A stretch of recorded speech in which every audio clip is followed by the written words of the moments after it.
Good evening. Tonight's Committee of Adjustment hearing is being held by video conference and live streaming video on the town's live stream webpage at oakville.ca. This is a hearing to consider applications for minor variance and consents held under the authority of the Planning Act. Please keep in mind the intent of this process is to review the application that is before the committee, listen to the evidence, and then make a decision. This process is not intended to be used to resolve any concerns or disputes that may exist between the town, individuals, or organizations. If a request for a deferral is made and the committee grants such a request, the applicant or authorized agent must contact the Secretary Treasurer to schedule a new hearing date. In order to conduct an effective and efficient electronic hearing, we've adopted the following process.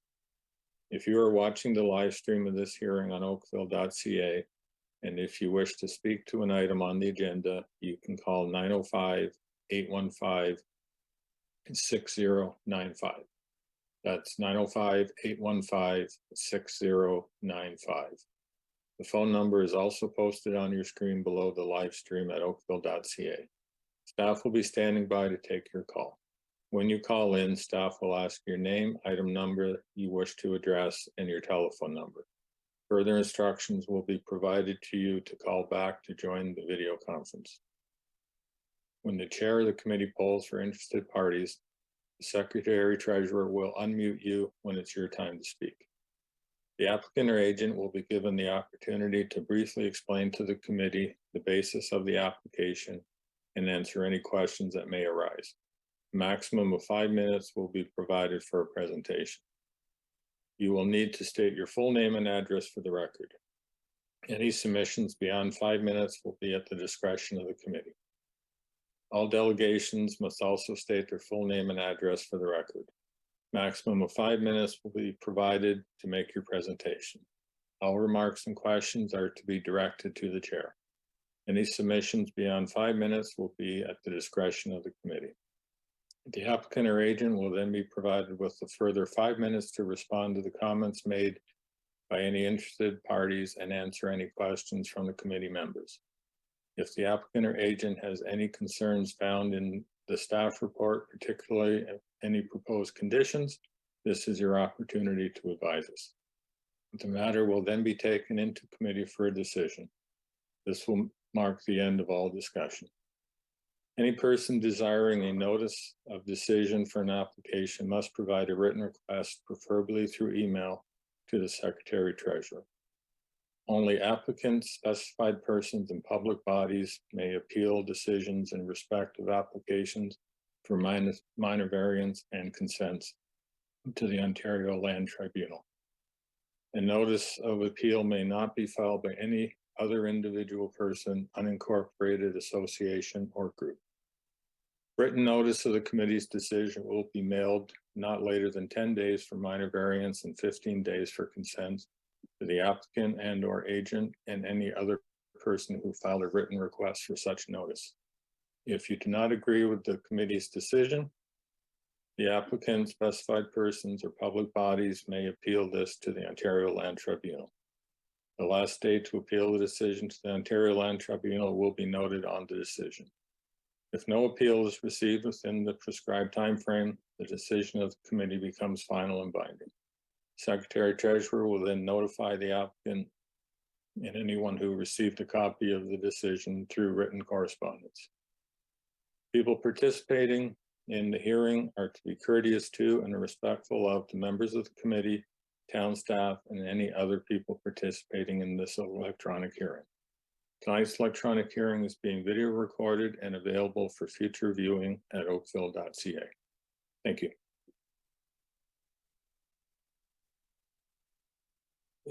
We have regrets tonight from Ms. McHale. Any members, any declarations of pecuniary interest? I see none from the members. I will declare conflict for CAVA 208 at 309 Balsam Drive, as I have a business relationship with the applicant. When that item comes up, I will ask Mr. Hardcastle to take the chair.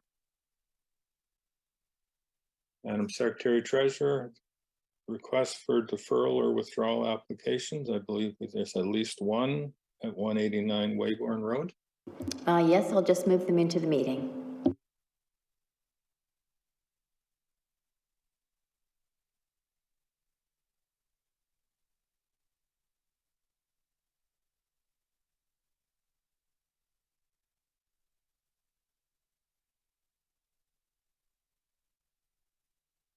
Okay, I've moved Faraz into the meeting. Good evening. We can get your name and address for the record, please.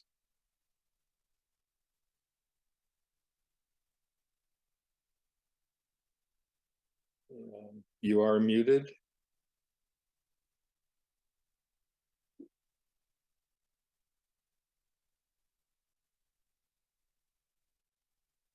Sorry. This is Faraz Puyende. The property address is 189 Wayborn Road. I have a request for deferral because I received a comment from the planning department a couple of days ago, and it's unsupported. I need some times to adjust the drawing and receive the supporting from the planning department. Okay, thank you. Committee members, any question for the applicant? All those in favor of the deferral? Okay, sir, your application has been deferred, and you can work with staff and then see the Secretary Treasurer when you're ready to come back. Thank you very much. Thank you. Thank you. Thank you. Madam Secretary Treasurer, are there any other requests? I see none.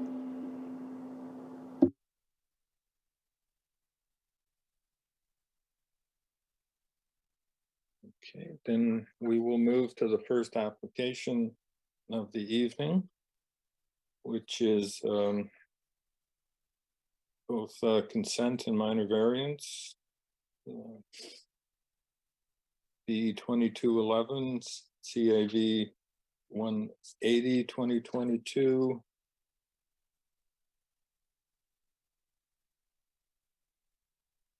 CAV A 181 2022 2345 Sovereign Street. See Mr. Outred here.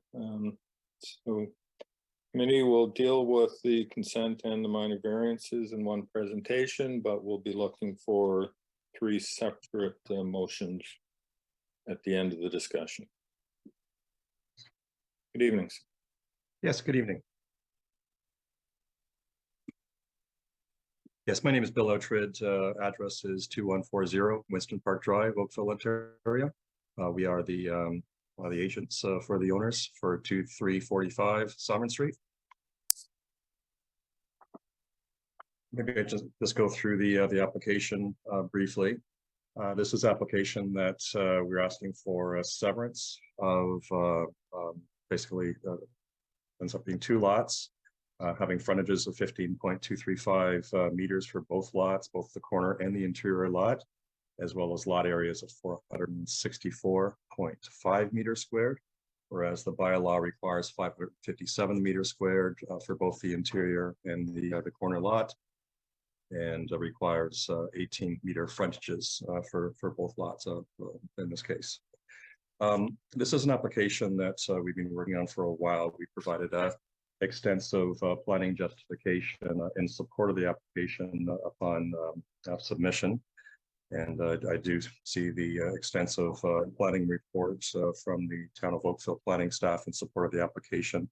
Maybe I can just go through the basically the summation of why we feel this is a good application in this instance. And even though we're asking for variances, more or less these 2 lots result in 2 lots that are, we feel, very compatible with the neighborhood. There's a full assortment of lots within the neighborhood, as well as across the road that's within the Bronte special village area, where there's townhouses and such. But within the area where it is the RO3, there are equivalent lots, as well as numerous lots of equal size, equal lot frontage. So certainly we feel that it's compatible. We did and provided to planning an overview of all the lot sizes. It sort of gives an average of the area, that there is an average just over 18 meters. But once again, there are compatible 15-meter lots within many of the streets within this particular area.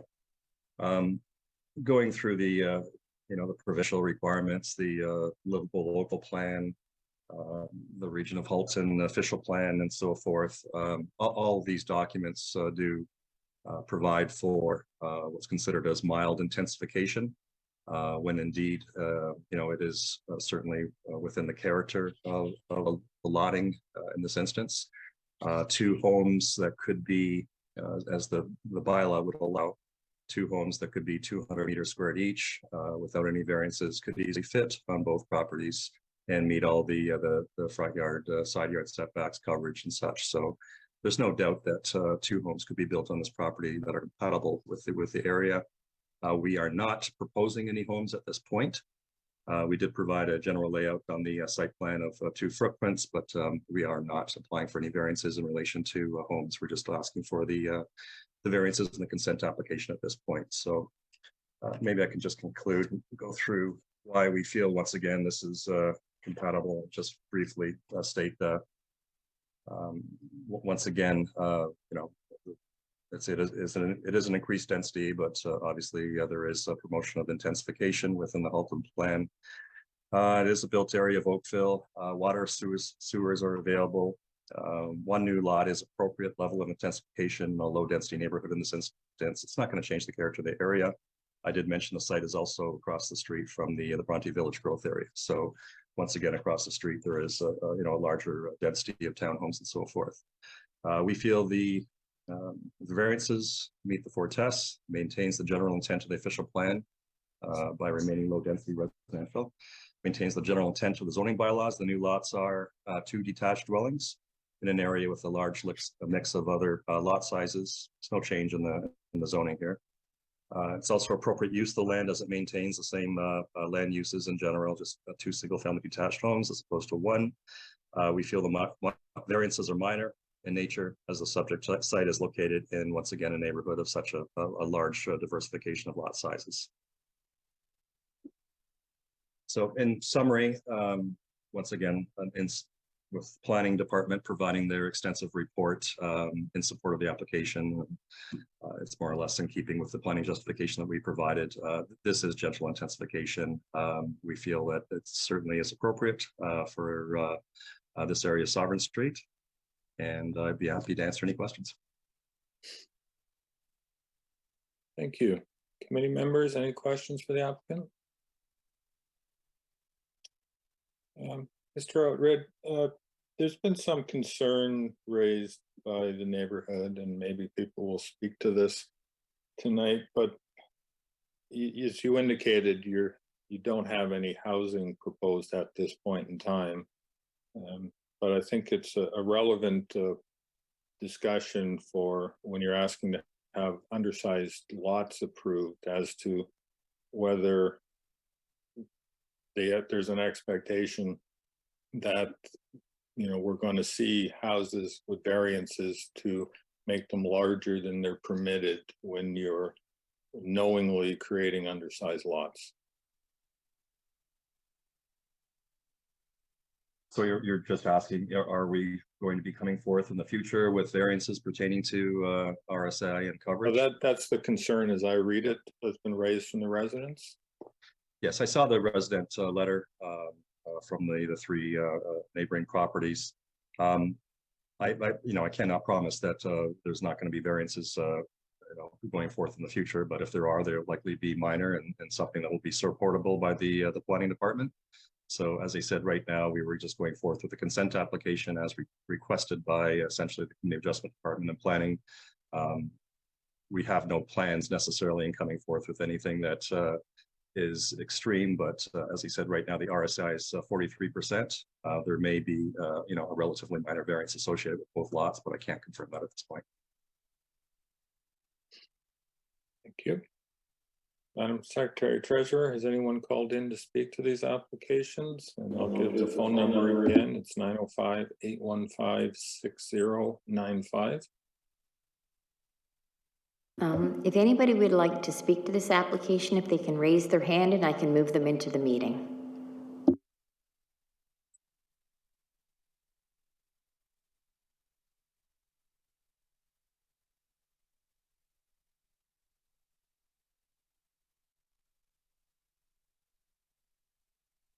Okay, I've moved Mr. Brian Gore into the meeting. Thank you. Good evening. Can you get your name and address, please?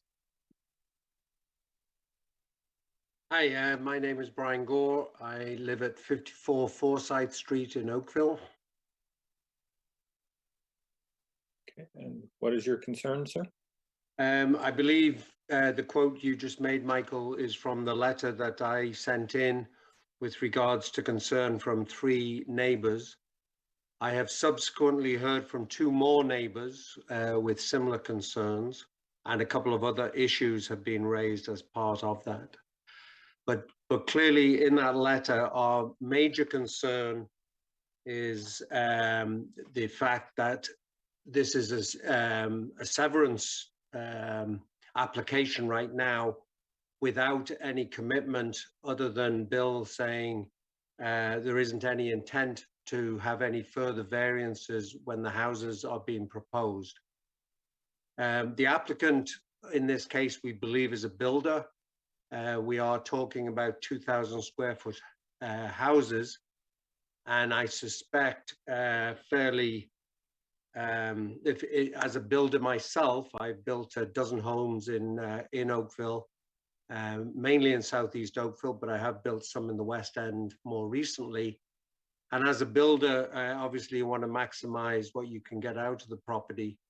And I really do question whether a 2,000 square foot home, which is the maximum that would be allowable on these properties, would make sense as a builder.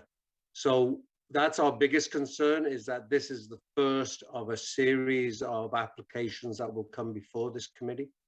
And we're very concerned that oversized houses will get built on an undersized lot.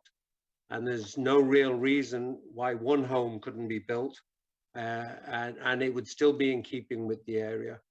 The fact that these lots reduced by, I think the numbers are 83% is the lot frontage, and sorry, the lot area, and 85% is the lot frontage. They're significant reductions. They're not minor in our view. So that's the major concern. Subsequent comments made are the property that's immediately backing on Nelson Street.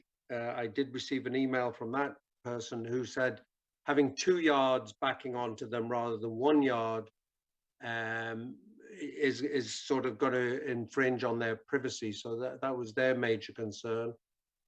And another comment brought up was the fact that these lots have been severed probably means some of the canopy trees are going to have to be removed in order to fit even the building envelopes onto those properties. That's without any other further variances. So again, a concern there. And I think that's the major concerns. Okay, thank you. We'll give Mr. Outred an opportunity to respond to your concerns. Any members, any questions for the neighbor? I see none, so thank you, sir. Madam Secretary Treasurer, is anyone else called in wishing to speak?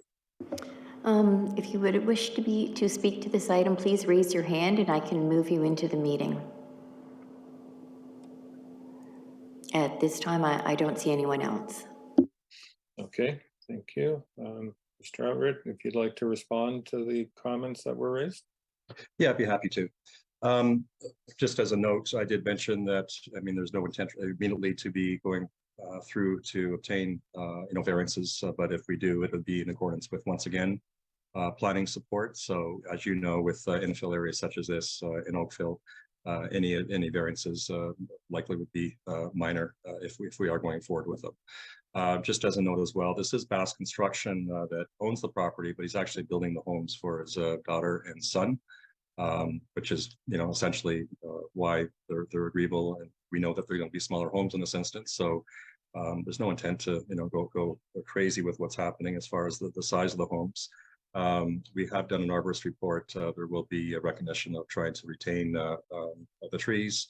Obviously, the lots are not subject to site plan approval anymore because of Bill 23, which is unfortunate because that was a easy way to proceed through with ensuring that the canopy would be preserved as much as possible. However, I'm sure it will still be required to go through the full DESP process, which once again looks at the trees, looks at the grading essentially for any redevelopment. And just as a note, once again, the house or the two lots are the same size as the immediate adjacent lots, just to the north. There's no doubt in my mind there's compatibility here. The question was raised by Mr. Gore as far as the size of the homes to be proposed, and once again, if there are variances, we'll be seeking the planning department support. So, I really can't comment on what size the homes might be, but I would say it's going to be relatively minor. It may be 200 or 2,200, 2,300 square foot to ascertain planning support.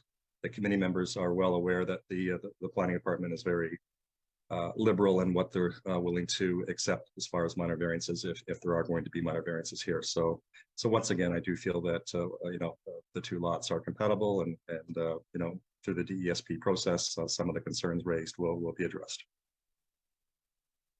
Okay, thank you. And you're also subject to the town's tree bylaw if you're looking at taking any trees down. Of course. Okay. So with that, going to close discussion, and we'll deal with these as I indicated separately. We have a motion with respect to the consent application. I just, for a moment, it has just come to our attention that there's a change in case the application is approved to condition number 2. It currently reads that the owner applicant receive approval of minor variance application CAV A180-2022, it should say, and CAV A181-2022.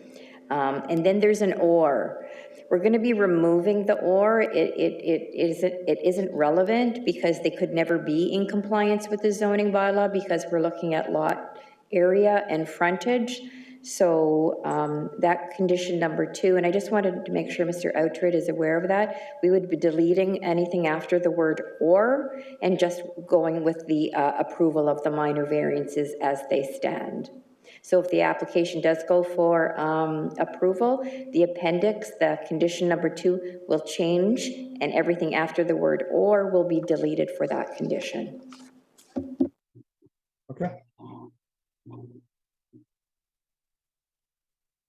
Okay, thank you for that. So I think Mr. Flemington was going to move a motion. If it is one in favor, then you could make that condition subject to the Appendix A as amended. Thank you, Mr. Chair. I have considered the matters as set out under Section 5124 of the Planning Act as amended, and I believe that this application conforms to the official plan and the zoning bylaws, and recommend that the application be approved, subject to the provisions outlined in Schedule A. And then as well with the conditions that, sorry, I'm gonna need help here. Sorry, that building in general accordance with the submitted, no, that's not the right one, is it? Sorry. No, I think you're good with subject to the recommended conditions in Appendix A as amended. Okay. For this application. For this one, okay. Okay, is there any discussion on that motion? And then I'll just make the comment, you've heard the comments from the neighbors. I, for one, will be disappointed if a variance comes back and suggests that if these were the same size as the houses across the street with the full frontage, we would have got this square footage. But recognizing your right and ability to come back and seek further variances, but they'll be dealt with on their own at that time. With that comment, all those in favor of the motion to approve consent? Okay, that is approved. Mr. Flemington, if I could call on you as well for the minor variance applications. Yeah. Sorry, let me just pull it up here.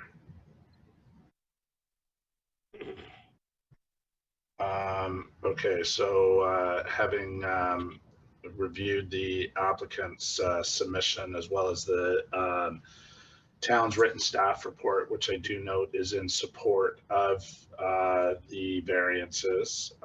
Also taking into account the comments and submissions made from the public, noting that there were negative comments by 3 of the neighbors presented this evening. I do find, though, that the application that is before us is minor in nature and does meet the intent of the 4 tests of the Planning Act. I'd like to move that the application be approved as applied for with the following conditions. I think this is the one that I need help with. Is this the one that is amended? No, that was the previous one. So this Okay, is so okay, sorry. 2 years. Okay, sorry. So therefore, I would like to include the condition that the approval expires 2 years from the date of the decision if a building permit has not been issued for the proposed construction. And yeah, that's it. Any discussion on that motion? So all those in favor of approval of CAPA 180 2022? Okay, that is approved. And Mr. Flemington, if you can give us a motion on CAVA 181 as well, please. Okay. Similarly, as mentioned, as far as reviewing the written submission as well as the town staff report, noting that it's in support of the application. Also noting the comments that were voiced by the neighbors.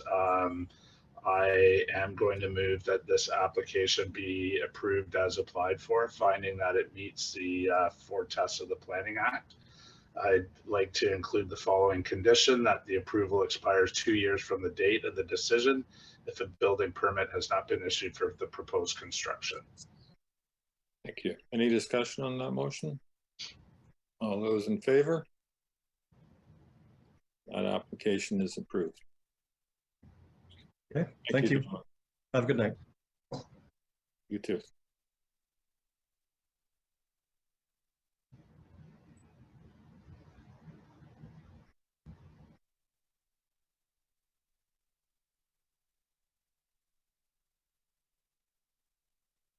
We'll now move to CAVA 202 at 222 Burgundy Drive. Anyone wishing to speak to this application, you can call in at 905-815-6095.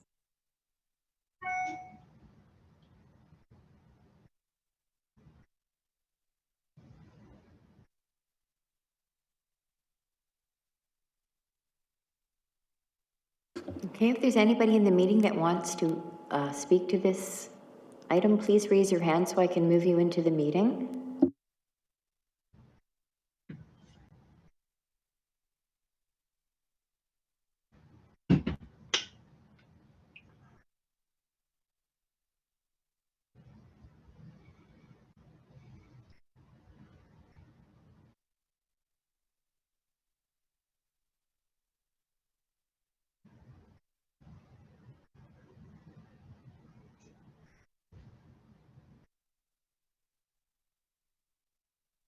We appear to be missing the applicant. No, I'm just moved Miss Fay into the meeting.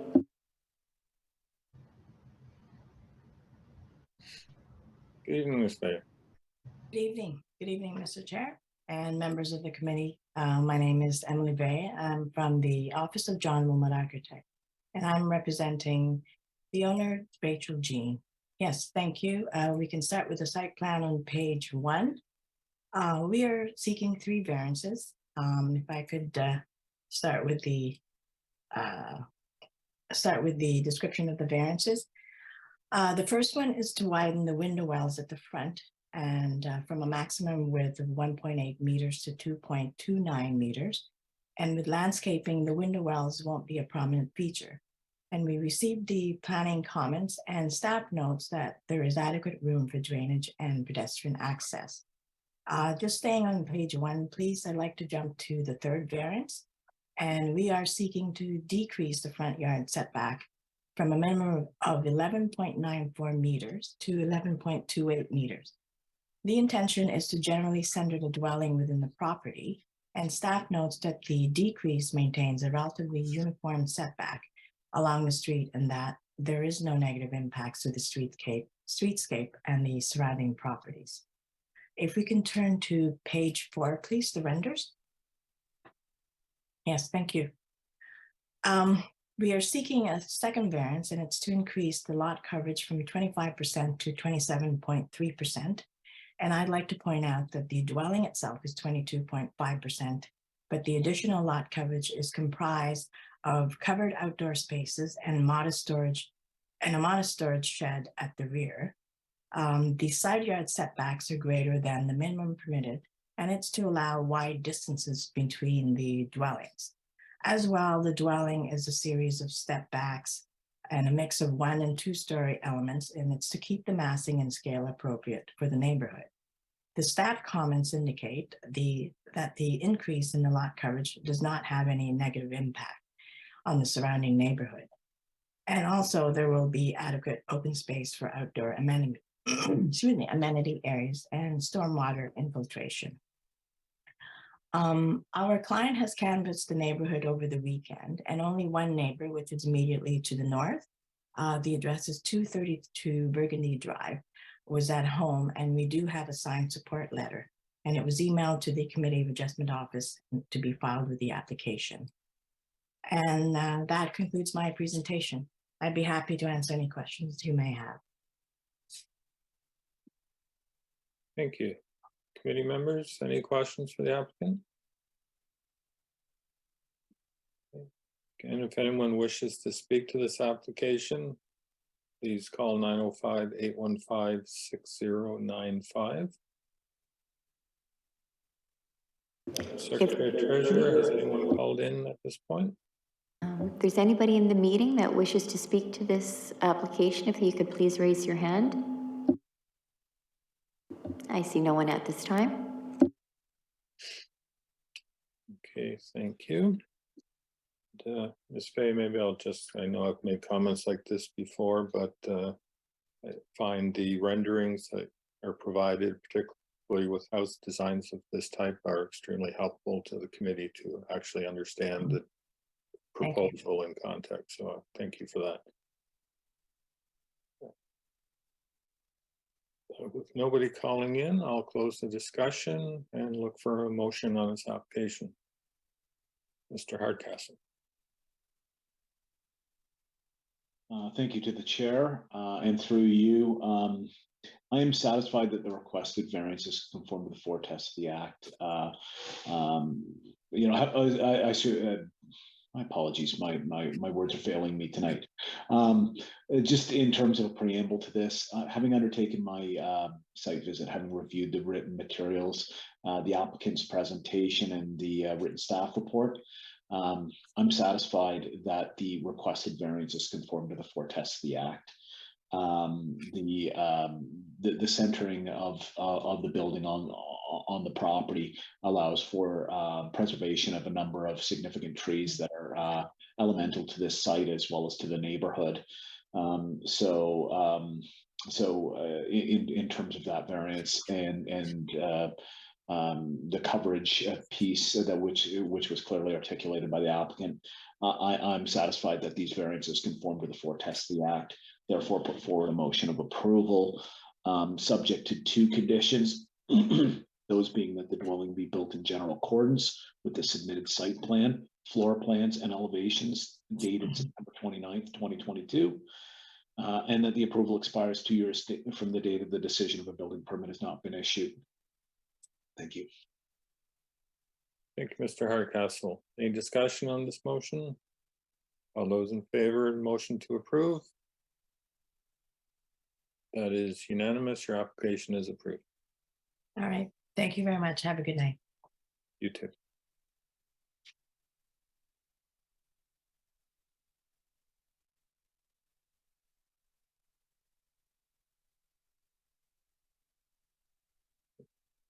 We'll now move on to CAVA 203 at 142 Wolfdale Avenue.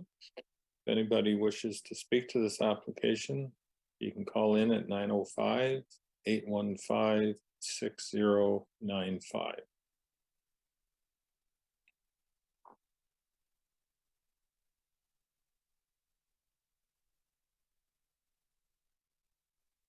Okay, if the agent is in attendance, can they please raise their hand so I can move them into the meeting?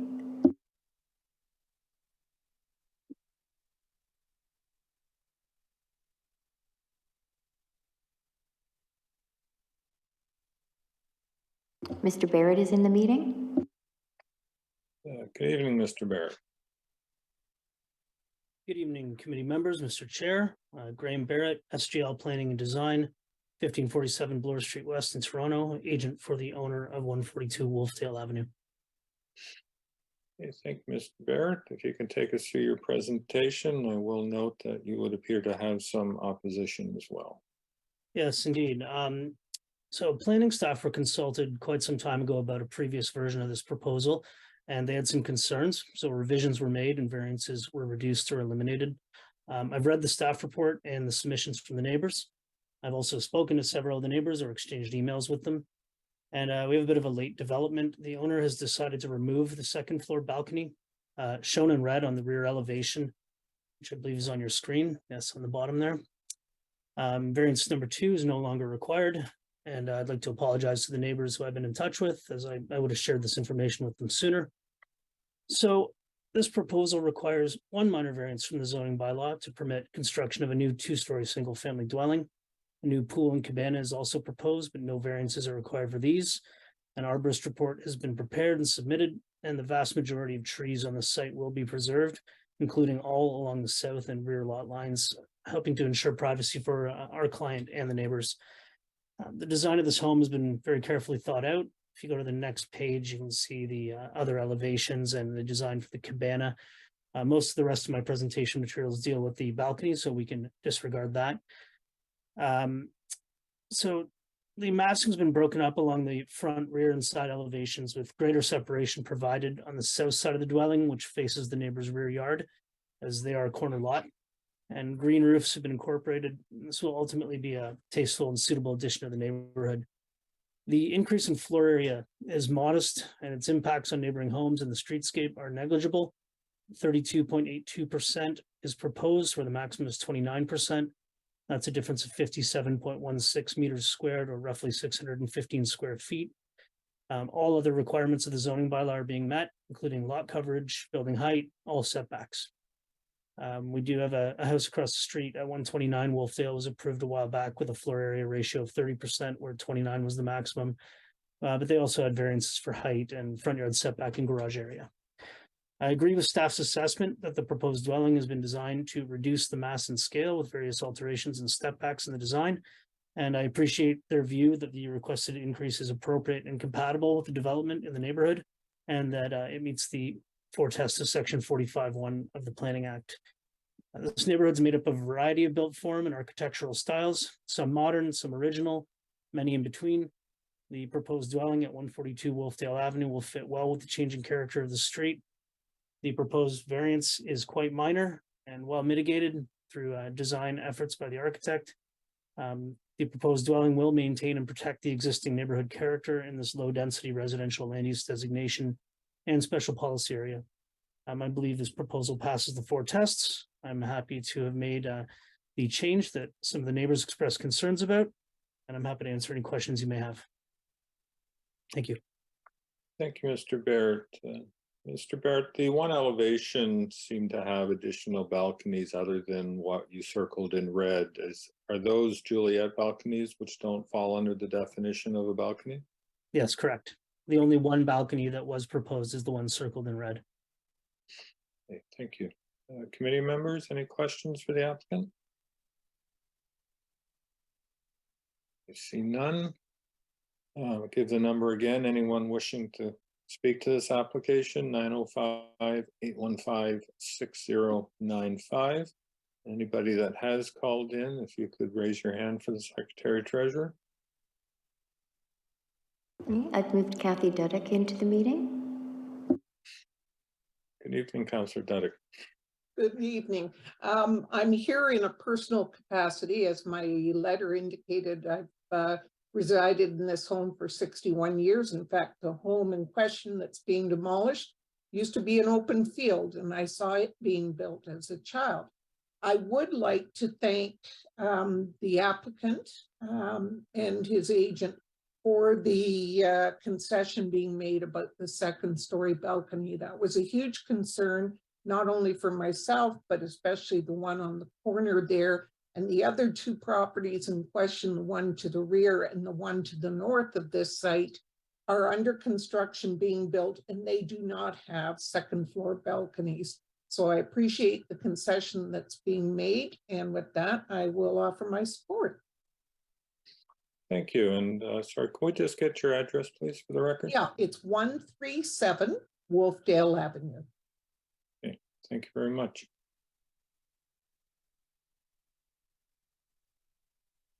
I've also moved. Secretary Treasurer, do we have additional people wanting to speak? Yes, there's a Joe Maharana. I've moved him into the meeting.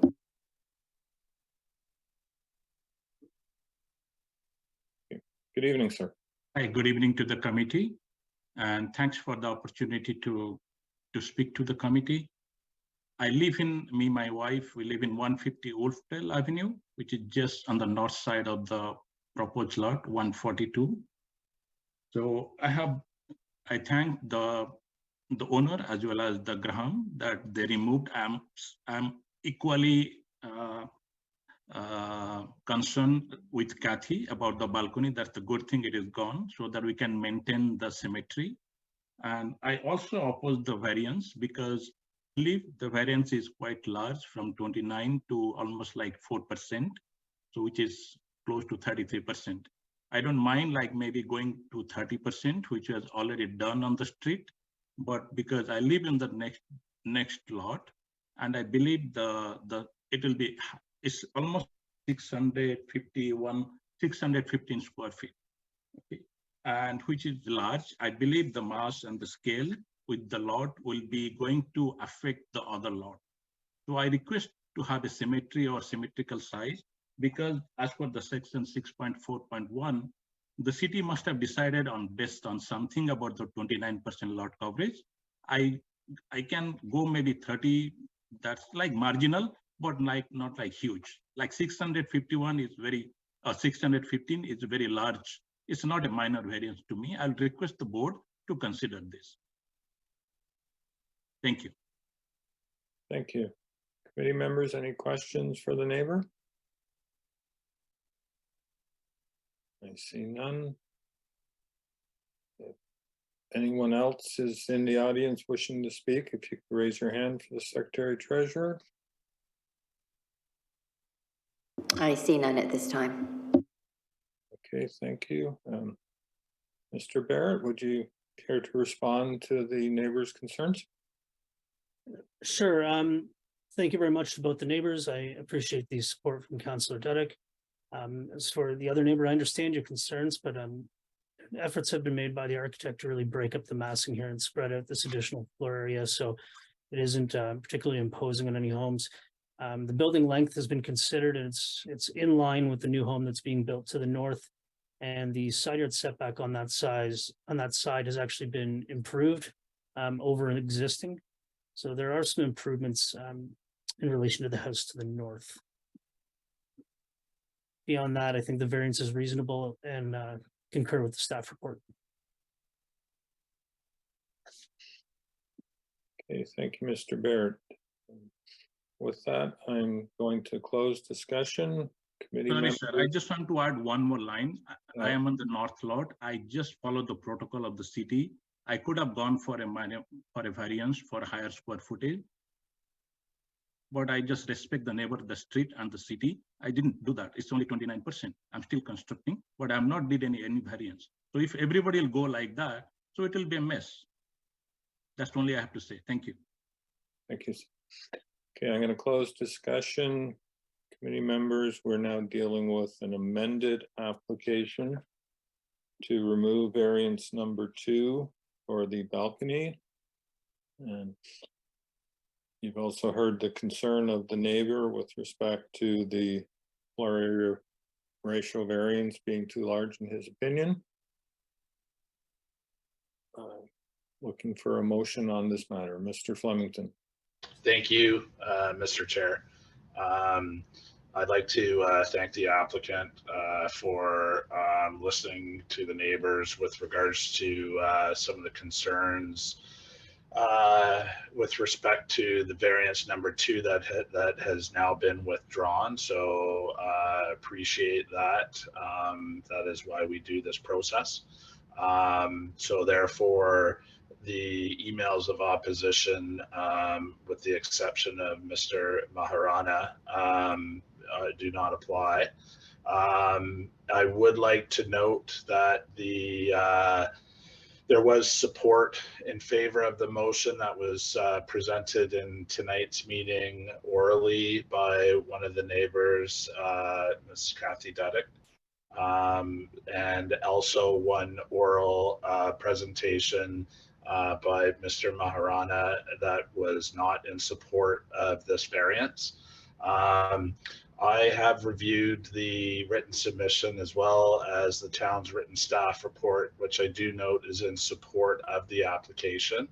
I'd also like to just state that dealing with the massing and how the applicant has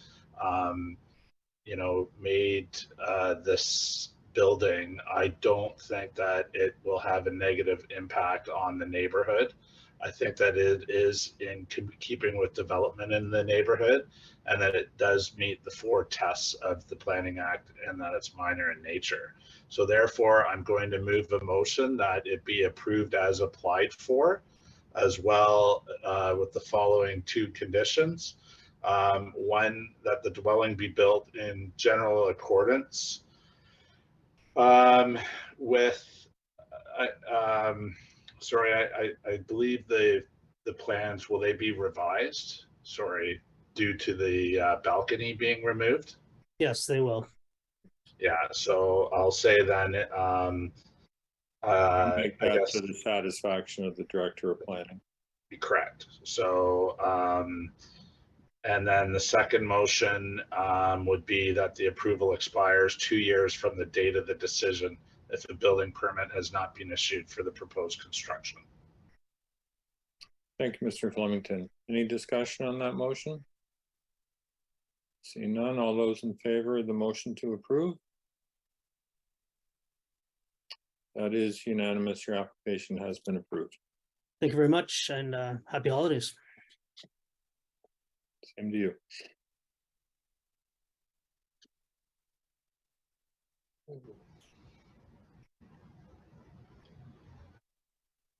Next up is CAVA 204 at 346 Lakeshore Road West.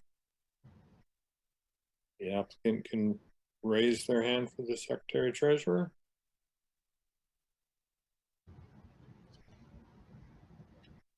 Okay, I've moved Mr. Hicks into the meeting. Good evening, Mr. Hicks. Good evening, Mr. Chairman, members of the committee. Thank you for putting that up on the screen. If we can go to the second page where this is an application in a new plan of subdivision. I think it's one of the first houses being built. We've requested 3 variances. 2 of them are very minor and the third one is somewhat technical. But if I can go to the site plan, there's a variance for a front yard, there's a variance for a side yard, and then there's a variance for a height. And I'm not sure if I can blow this up from my side. If you could just blow that image up. If that's possible to do from your side.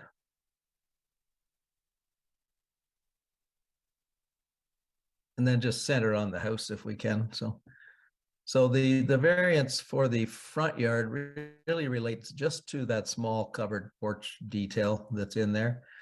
I think planning has no objection to this. It's a detail that we negotiated and discussed with the architect. There's an architectural review committee on this that relates to this plan of subdivision. So we worked closely with them and came up with the final solution. So that our preference is to, hopefully you can hear it. My internet says it's unstable, so hopefully I don't have to turn off my camera here. But so the one variance is for that. The side yard variance is a unique lot. It's at the end. There's a cul-de-sac at the end, which is a future connection to a probable future development of an 8-acre parcel that's immediately adjacent to it.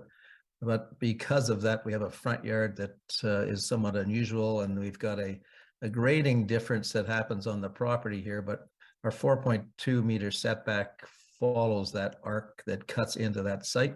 Interestingly enough, if this does get permitted to connect to the property beside it, this property, is my understanding, will probably be offered to this individual to purchase back, or maybe turned into a parkette. But the only side yard or flanking yard variances are those 2 little wee pieces that are in there. Then if we can go to the front elevation, this relates to the site plan that we looked at, which I think is that one. And you'll see we've asked for a height variance, but we actually have to measure the height from the average grade that occurs between the front lot line and the cul-de-sac lot line, because it is considered a flanking lot. That puts our measurement way down here, which is well below. If you look at the actual height at the grade of the street, we actually meet the bylaw requirements for the height of it, but we have to measure, even in the best case scenario, we're measuring from here, so it's 0.89 meters above that.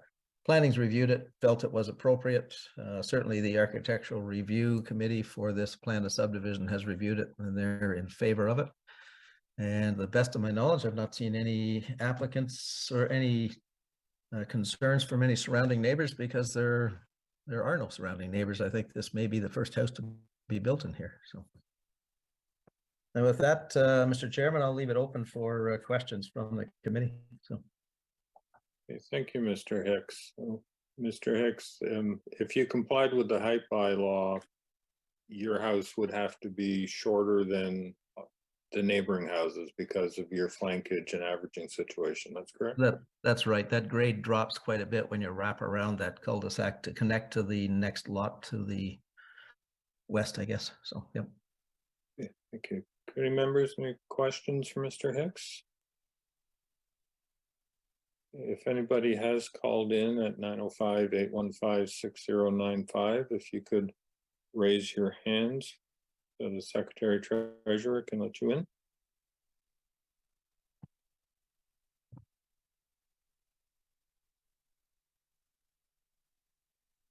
Okay, I see no one at this time. Okay, I note that there was a request for someone to attend, but perhaps Mr. Hicks' presentation satisfied them. So if no one has called in, I'll close the discussion and look for a motion. Mr. Hardcastle.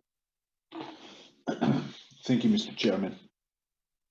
Having undertaken my site visit, having reviewed the materials, including the written staff report and the presentation from the applicant, I'm satisfied that the requested variances conform to the 4 tests of the Act, noting that they are largely technical and the impact is minimal, if any, on the abutting lands. So this motion of approval will be subject to 2 conditions, those being that the dwelling be built in general accordance with the submitted site plans, floor plans, and elevations dated October 11th, 2022, and the approval expires 2 years from the date of the decision if a building permit has not been issued for the proposed construction. Thank you, Mr. Hardcastle. Any discussion on that motion to approve? Seeing none, all those in favor?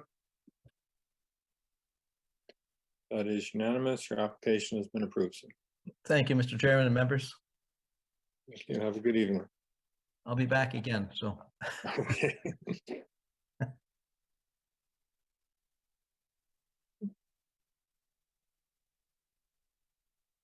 Next up is CAV A205 at 167 Reynolds Street. If anyone wishes to speak to this application, please call now at 905-815-6095. And if the agent can raise their hand for the Secretary Treasurer, that'd be appreciated.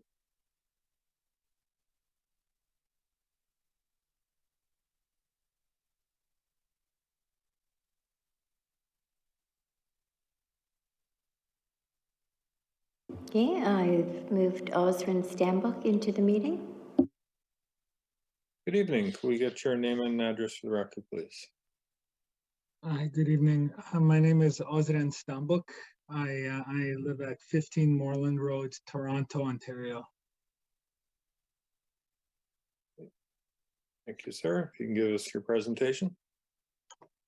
Yes, so it's going to be quite brief because I believe we have, despite some of the variances, we have a pretty straightforward attempt at taking something that's quite ugly, quite an eyesore. This discombobulated addition to an existing brick building, and we're improving it. And that's where most of our variances come from. And the one that we're provoking kind of freshly is the floor area variance. And we are increasing the floor area because we are building on top of this footprint of the existing garage, which we are improving in many instances where, for example, reducing the coverage of the lot, and specifically reducing it in order to mitigate some of this floor area we're adding to this home. So that floor area is being added, I think, in a tasteful way because the building is retaining the character of the neighborhood. And I really can't say it better than the planning report and the comments. I mean, they are really the experts, and we worked closely with them to make sure that they were happy with what we were proposing. And we went through a number of iterations. And certainly at the beginning, and we worked with Heritage too simultaneously. At the beginning, it wasn't in the right place. And then we chiseled, we reduced, we changed, and what you have in front of you is what came out of that process. And I believe it's really an improvement to the property in many ways.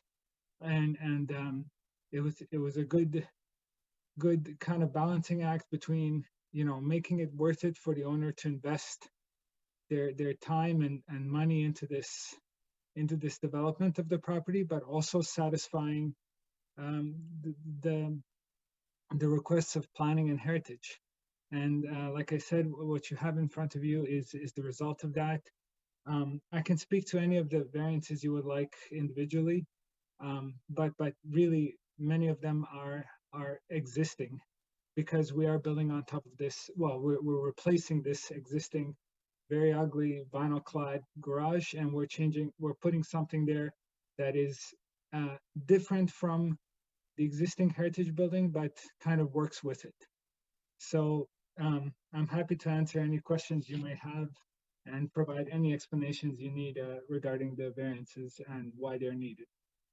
Okay, sir, are the elevations part of the presentation that's on the screen? Because I think that'd be helpful if we could scroll through those for anybody that's in the audience that may be interested in this. Yeah, certainly, and you can look in the drawings. I've also provided two isometric views right here. So that is the kind of cover page. There you're seeing the grayed out area is the existing house, and beside it the kind of more penciled in area is what we're proposing to add. So that's a kind of 3D perspective views. And now if you keep going down. Okay, so this is a elevation of Sumner Avenue, and again, we're making some modifications to some of the windows that we've asked for specifically for heritage, if this is acceptable. A modification of the existing heritage, but it's very minor. And there you can see in the elevation what we're proposing to add. I've also drawn a kind of thick dash outline showing where the existing one-story garage that is to be removed to see it in relation to the what is being added. And one thing on this elevation that's worth noting is that in order to really make that space above the garage worth it as a living space, we really had to add a small dormer facing the neighbor. But when we added that dormer, we made sure that basically there was no concerns of privacy, no windows are there. It's more to make that space kind of livable inside and not just a small attic space. So that is kind of the purpose of the dormer you see there. You can keep going. This is the backyard view there, and there we have a through garage for use of maintenance equipment in the rear yard. Also, that we've tried to through discussions with Heritage, try to make the kind of conceptual idea of the siding and the board and batten combined to give this a good feel. And on this, actually on this south elevation, you can see that we are still lower than the existing height of the existing building, which is anyways, I believe, a meter lower than what is permitted. You can keep going. This is the elevation facing the neighbor to the east, and it's as I mentioned, designed to allow for usable space on the inside, but also to mitigate any privacy concerns whatsoever. You can keep going. And this is the existing west elevation off of Reynolds Street. And here it's useful to see that actually only a very small portion of the new roof overhang is kind of more visible from this side. But I think if we keep going, you're going to see on the next sheet the isometric views that really clearly illustrate the massing of what is proposed to being what is being added. There's actually the survey, the existing survey underlay below, and that kind of gives you an idea of also the in relation to the property line. And we can keep going. And that is kind of the backyard. That is the backyard view. Okay, thank you. Thanks. Committee members, any questions for the applicant? Okay, if you wish to speak to this application and haven't called in, please call at 905-815-6095. If you have called in, if you can raise your hand for the Secretary Treasurer. I believe there was a request from someone to attend, Madam Secretary. Yes, they should be in the meeting now.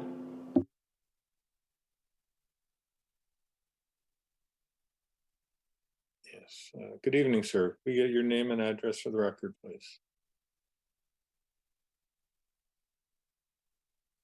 You're still muted. Yeah, sorry, my apologies.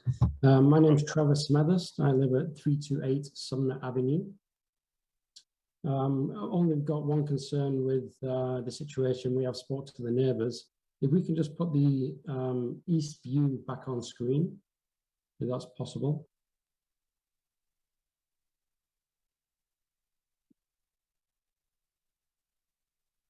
That's the one. So we're a semi-detached house. So we have no windows on the east side. We've only got 2 windows on the front of the property and 4 windows on the side. The 4 windows on the side, that is going to be the view. So it's pretty close to the property line. Our only concern is the shadow effect. So we requested if we can just add a condition that we can get a shadow survey done to make sure that this doesn't affect natural light onto our property. Other than that, we're okay with it. Okay, thank you, sir. I guess I would state that if a condition for a shadow study were added, it would be after the approval. So what it may give you information, but it wouldn't change whatever decision the committee makes tonight. That's fine. I'd like to just put it on record that it is a concern, and we just want to make sure that that's okay. Okay, thank you. Committee members, any questions for the neighbor?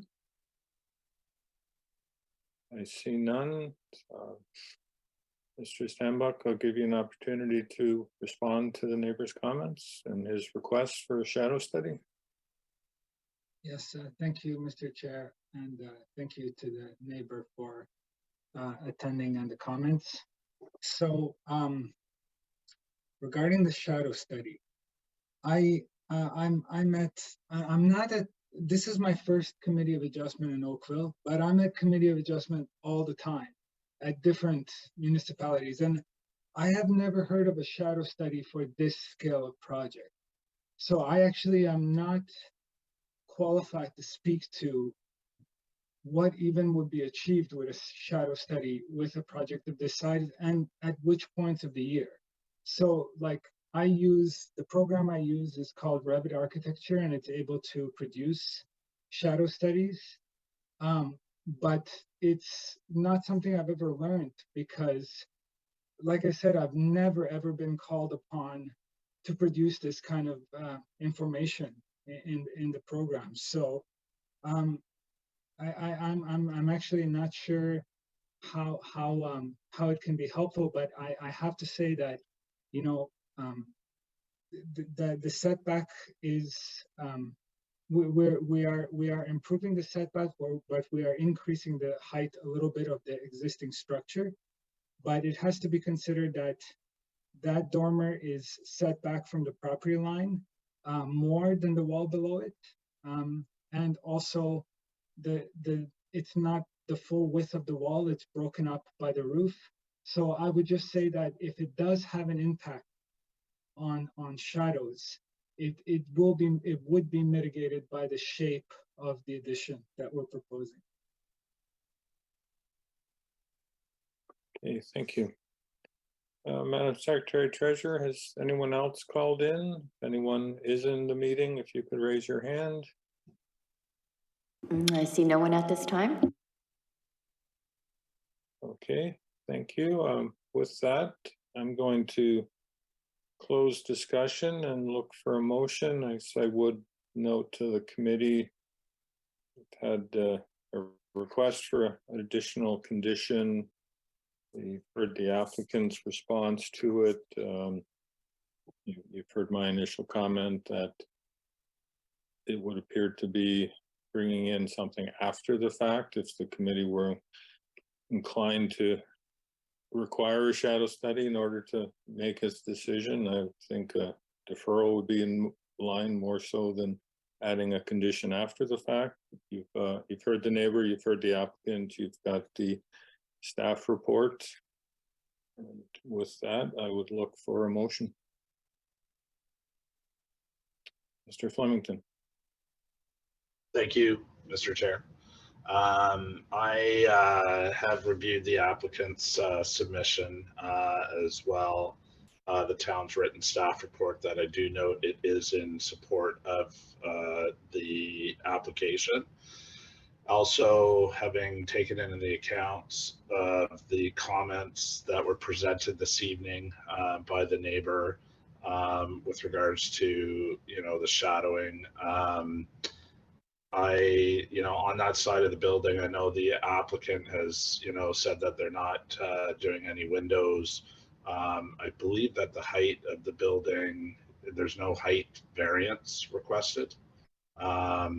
And also, when presented to the neighbor, they were okay, even if it was after the fact that, the decision would be what it is. So I am in favor of approving the motion as applied for. So I will move that motion. And I would like to, finding that it meets the intent of the Planning Act and that it's minor in nature. And I would like to include the following motions. That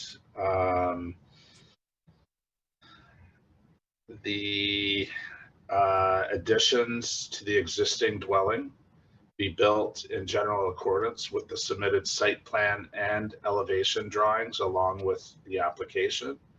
And a second condition that the approval expires 2 years from the date of the decision if a building permit has not been issued for the proposed construction. Thank you, Mr. Flemington. Any discussion on that motion? I see none. All those in favor of the motion to approve? That is unanimous. Your application has been approved. Thank you. Thank you. Just in case there's anyone in the audience looking for CAV A206 at 189 Weyburn Road, that application was deferred earlier this evening, so it'll come back at a later date. And we'll now move to CAV A207 at 153 Balsam Drive. Anyone wishing to speak to this application, if you could call 905-815-6095. It looks like we have Ms. Strickland in. Good evening. Good evening to committee members, chair. You just get your name and address for the record. It's Alison Strickland. The company is Narrative Design. The address is 33 Shepherd Road, Oakville. Thank you. Please proceed. Just need to minimize your screen because it's taken my presentation. There you go. Okay. We're before the committee today to request 3 variances. The first 2 are to permit a reduction in the north and south side yard setbacks from 4.2 meters to 1.88 and 1.2 meters respectively. The proposed new work to be undertaken on this property involves the construction of a new 4,200 square foot house, as well as a pool house in the rear yard. To understand why setback variances would be required, one needs to understand the context of this property within the rest of the street. Since most of the nearby properties on Balsam Drive on the east side are wide lots with frontages in the region of 30 meters or more, it appears that the applicable RL1 zoning designation is intended for such properties. However, by comparison, this one at 153 Balsam Drive is more like a half lot in that the frontage is only 15.16 meters. So in order to maintain the required 4.2 side yard setbacks on each side, this would leave a remaining building width of only 6.74 meters or 22 feet, which would in turn present as a very skinny, narrow house, something like a townhouse, more suitable for a dense urban infill row of housing, which would not only look awkward and completely out of place in the overall streetscape of Balsam Drive, but would also be impractical to develop. If you just create a visual for yourself, 22 feet is about the width of a double car garage. So that's all you would really see facing the street. I'd like to point out that the shortest setback of 1.88 meters on the north side is to a bay window bump out. This has no foundation. And then continuing from there towards the rear of the house, the setbacks increase from 2.33 meters to 3.21 meters and 2.85 meters as the building undulates towards the back. So as planning staff points out, there is still adequate separation remaining between the adjacent properties. The third variance is to request a dwelling depth of 27.73 meters, whereas a maximum of 20 meters is required. So we're also proposing that building depth to compensate for the lack of available width on the property, and in order to attain close to the permitted residential floor area for this property, which is what you would expect to provide a house with the appropriate square footage for a prime investment in this area. The house itself, excluding the porches, is 21.15 meters, which is much closer to the 20 meters required. So those extra figures of length are basically pertaining to single-story porches. It's notable that the property is exceptionally deep, especially in relation to the width. So despite the additional depth, the proposed footprint still utilizes an appropriate building scale of development for the land. And behind the back wall of the porch, there is still around 29 meters of landscaping length between the main house and the pool house, and which in turn has yet another 22 meters of landscaped area to the rear lot line. So there is a generous amount of landscaped area behind this house. The rear line of the proposed building is similar to many other properties on the east side of the street, where the lots are also very deep, meaning that the proposed depth is not out of the norm. The homeowner has gone ahead and reached out to a number of neighbors in the area. The neighbor most affected would be the one to the north, immediately to the north. And this would be number 159. This interaction happened well before finalizing the application of this project to the committee. The neighbors were showing the proposed design, including the location of the house, and have warmly provided a written letter of support for the proposed footprint, and have also acknowledged a shared tree on the property line to be removed. It's worth noting that the homeowner intends to plant new trees on the property line once construction is complete. Actually, if you want to just scroll to the last slide on the deck, it shows the neighbors that were contacted. The pink house being the proposed lot in question, the green dots showing support, the yellow dots showing neighbors that were attempted to reach, but for whatever reason were either not there or had a lockbox. So we have a variety of approvals apart from the one at 159. The house at 149, this is the one immediately to the south. That one we were not able to obtain a letter of approval or support. It appears that this is owned by an offshore company and is vacant at the moment. So it's not been possible to present the proposal to any owner on that property. However, owners across the street at number 148 also offered a formal letter of support, which has been submitted to the committee already. And the owners at 167 indicated a verbal support of no objection. Yeah, I know that there is a comment from a neighbor 3 houses up, and perhaps at this time, I'll take questions from the committee or pause if that neighbor wishes to offer some comments. Okay, thank you. Committee members, any questions for the applicant? If you wish to speak to this application, if you haven't called in, please call now at 905-815-6095. If you have called in, if you could raise your hand. Madam Secretary Treasurer, has anyone called in? There's no one at this time. Okay, thank you. No one's calling in to speak to Sorry. the application? If I can just one moment, okay? Sorry, there could be a phone call. I'm just checking. Just if you Okay, bear with me a fine. moment. Sure.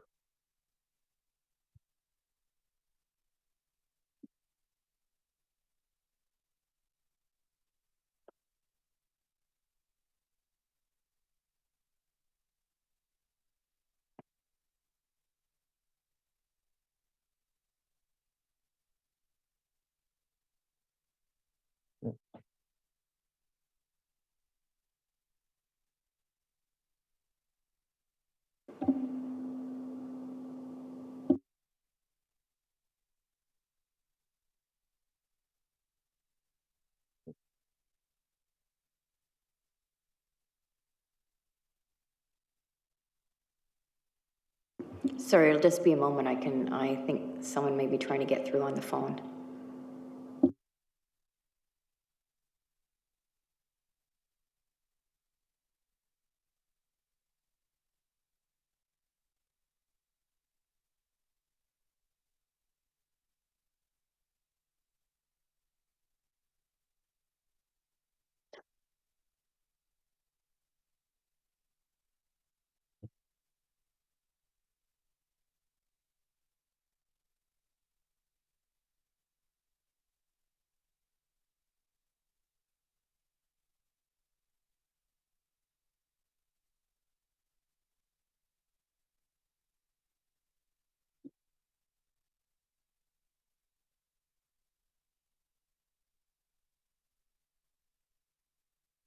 Okay, there we go. We have Mr. Tom Dutton in the meeting. Thank you. Good evening. If you can unmute yourself, turn your camera on, and give us your name and address for the record, please. He's on the phone, so we can't see him. Oh, sorry. Then I guess we'll forego the camera. Good evening, sir. You are muted.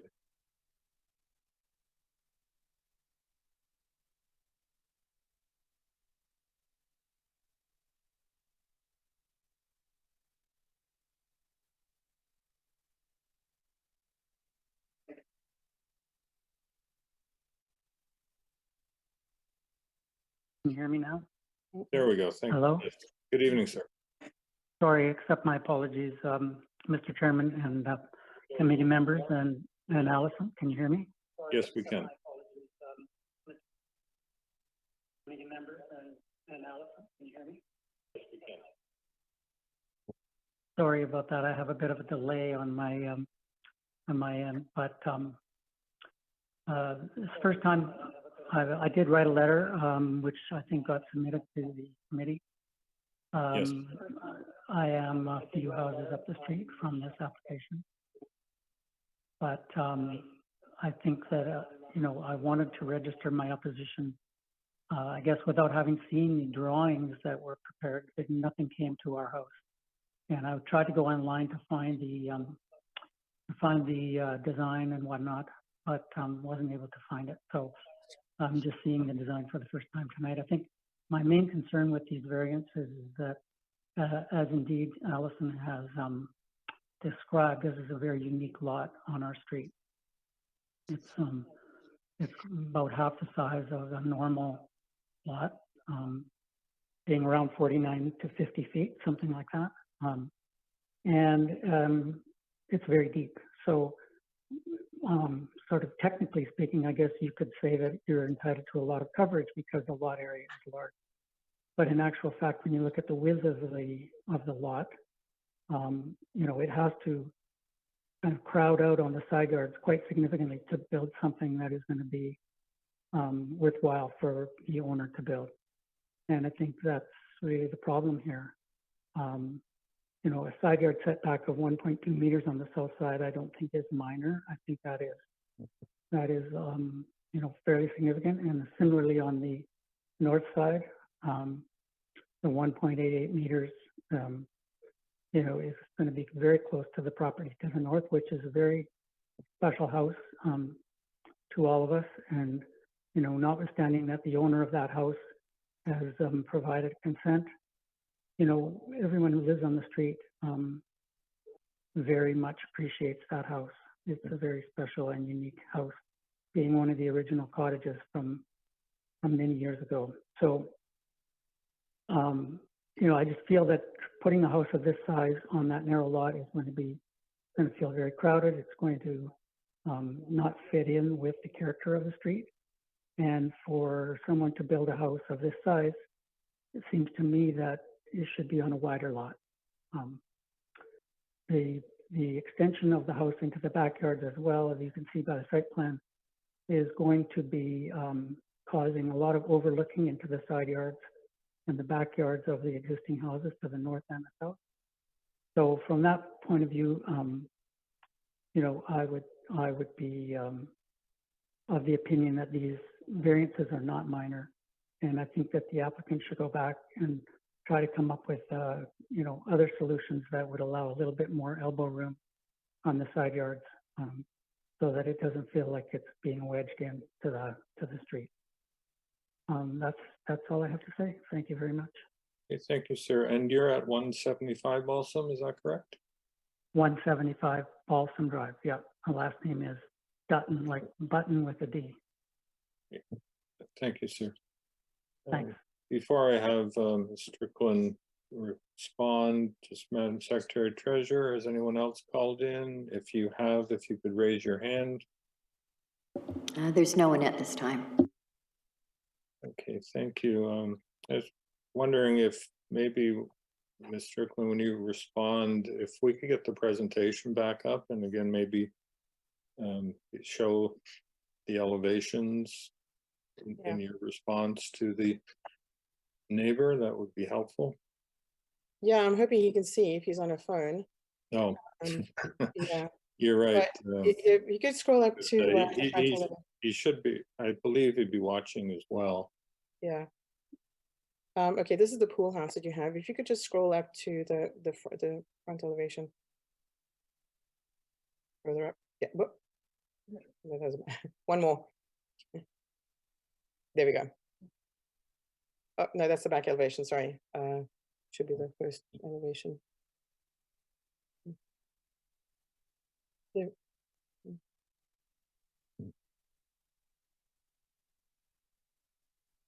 Front seems to be missing.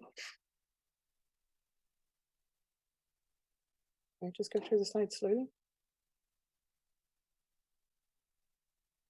Okay, side plan, side, back, side, pool house. Okay, it seemed like a good idea at the time. Okay, Is there if you could access to the submission? Not the presentation, but the actual submission? no, It appears slide 2 was blank. Sorry. Okay, if you could just respond to the concerns raised. I can always bring up the back. It's kind of, it's similar to the front in terms of, you know, looking at the roof lines. Yeah. Yeah, so this is the back elevation, but it's kind of a mirror image of what's happening at the front in terms of how the roof is articulated, and you know, how the highest point of the house is towards the center of the property, and it's sloping down, you know, to, and as you sort of shed roofs towards the side to kind of you know, mitigate the height up against the close side lot lines. So that's one way of kind of mitigating scale and presence when you're looking at a reduced setback. So that's one approach that we've taken. The other approach, specifically on the north elevation, you know, we were able to articulate the stepping of that north elevation quite a bit more than we were able to do on the south side. So you know, and that had to do with a number of trees that were there originally on an old survey, and we were trying to work with that also, you know, early on until we obtained a new survey, and some of those trees weren't even there anymore. But you know, there are still some trees being preserved on that side, which is partly why, you know, the north side has kind of got a favorable treatment.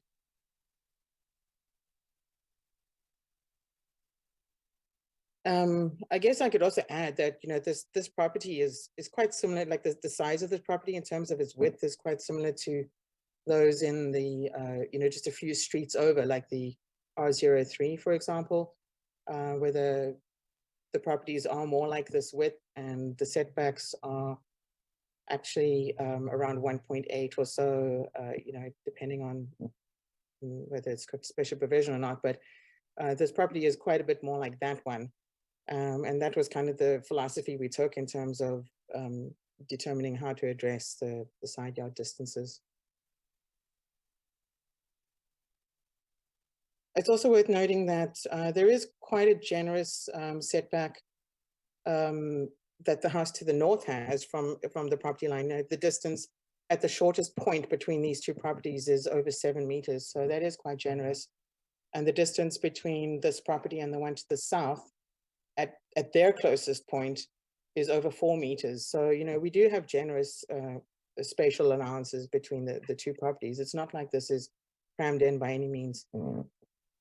And it's almost like you have to consider the flip side. You know, if this was a much narrower property with much wider setbacks on the side, it would look, you know, very uncomfortable sitting on this lot, and the proportions would be too tall and narrow. So you almost have an obligation to make it sit comfortably on this property, especially because it is flanked by two sort of smaller houses as well. You know, the three in this grouping here are not the same size as the massive wide properties further up, you know, further north as you go up the road on Balsam. Okay, thank you for that. Okay, I'm going to close discussion on this application. Committee members, you've heard the concerns of the one neighbor. You have letters of support from other neighbors. Looking for a motion. Mr. Hardcastle. Thank you, Mr. Chairman. I think there's a couple of pieces that resonate with me just on a high level. The first piece is that the required side yard setbacks when combined is 8.4 meters. That's more than half of the width of this lot.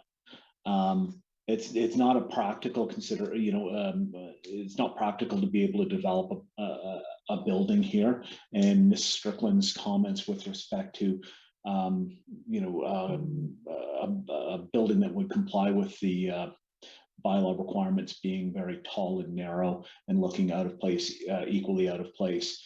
I think that this is an artifact of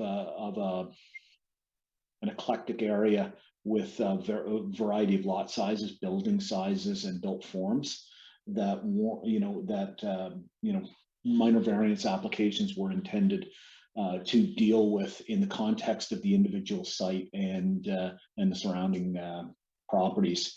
When looking at the subject site in relation to what's occurring elsewhere, I think the reduced side yard variances can be accommodated without impact upon adjacent properties. And I think that there were efforts made in order to locate this building to minimize the impact on the existing trees on the subject lands and to be sensitive to the built form on the immediately adjacent properties. I think that on that basis, I'm going to put forward a motion of approval. Sorry, I guess I should speak to the dwelling depth as well. I think that the dwelling depth goes hand in hand with the narrow lot width, and accommodating a reasonably sized building will require some increase in depth. And again, the impact on adjacent properties because of the ability to protect trees and site the building sensitively, there will be minimal impact. So I'll be putting forward a motion of approval subject to two conditions, those being that the dwelling be built in general accordance with the submitted site plan dated November 8th and elevation drawings dated October 26, 2022, and that the approval will expire within 2 days of the 2 years of the date of the decision if a permit has not been issued. Thank you. Thank you, Mr. Hardcastle. Is there any discussion on that motion? I think I'll just add what resonated with me was the last thing that the applicant said, that while this individual property is out of context with the rest of the street, when you look at it in context of the property on either side, the three of them are very much similar, and this application would appear compatible with its neighbors. With that, all those in favor of the motion to approve? That is unanimous. Your application has been approved. Thank you. Good evening to the committee. Okay, thank you. And with that, Mr. Hardcastle, I'm going to pass the chair to you for the next application while the Secretary Treasurer removes me from the meeting.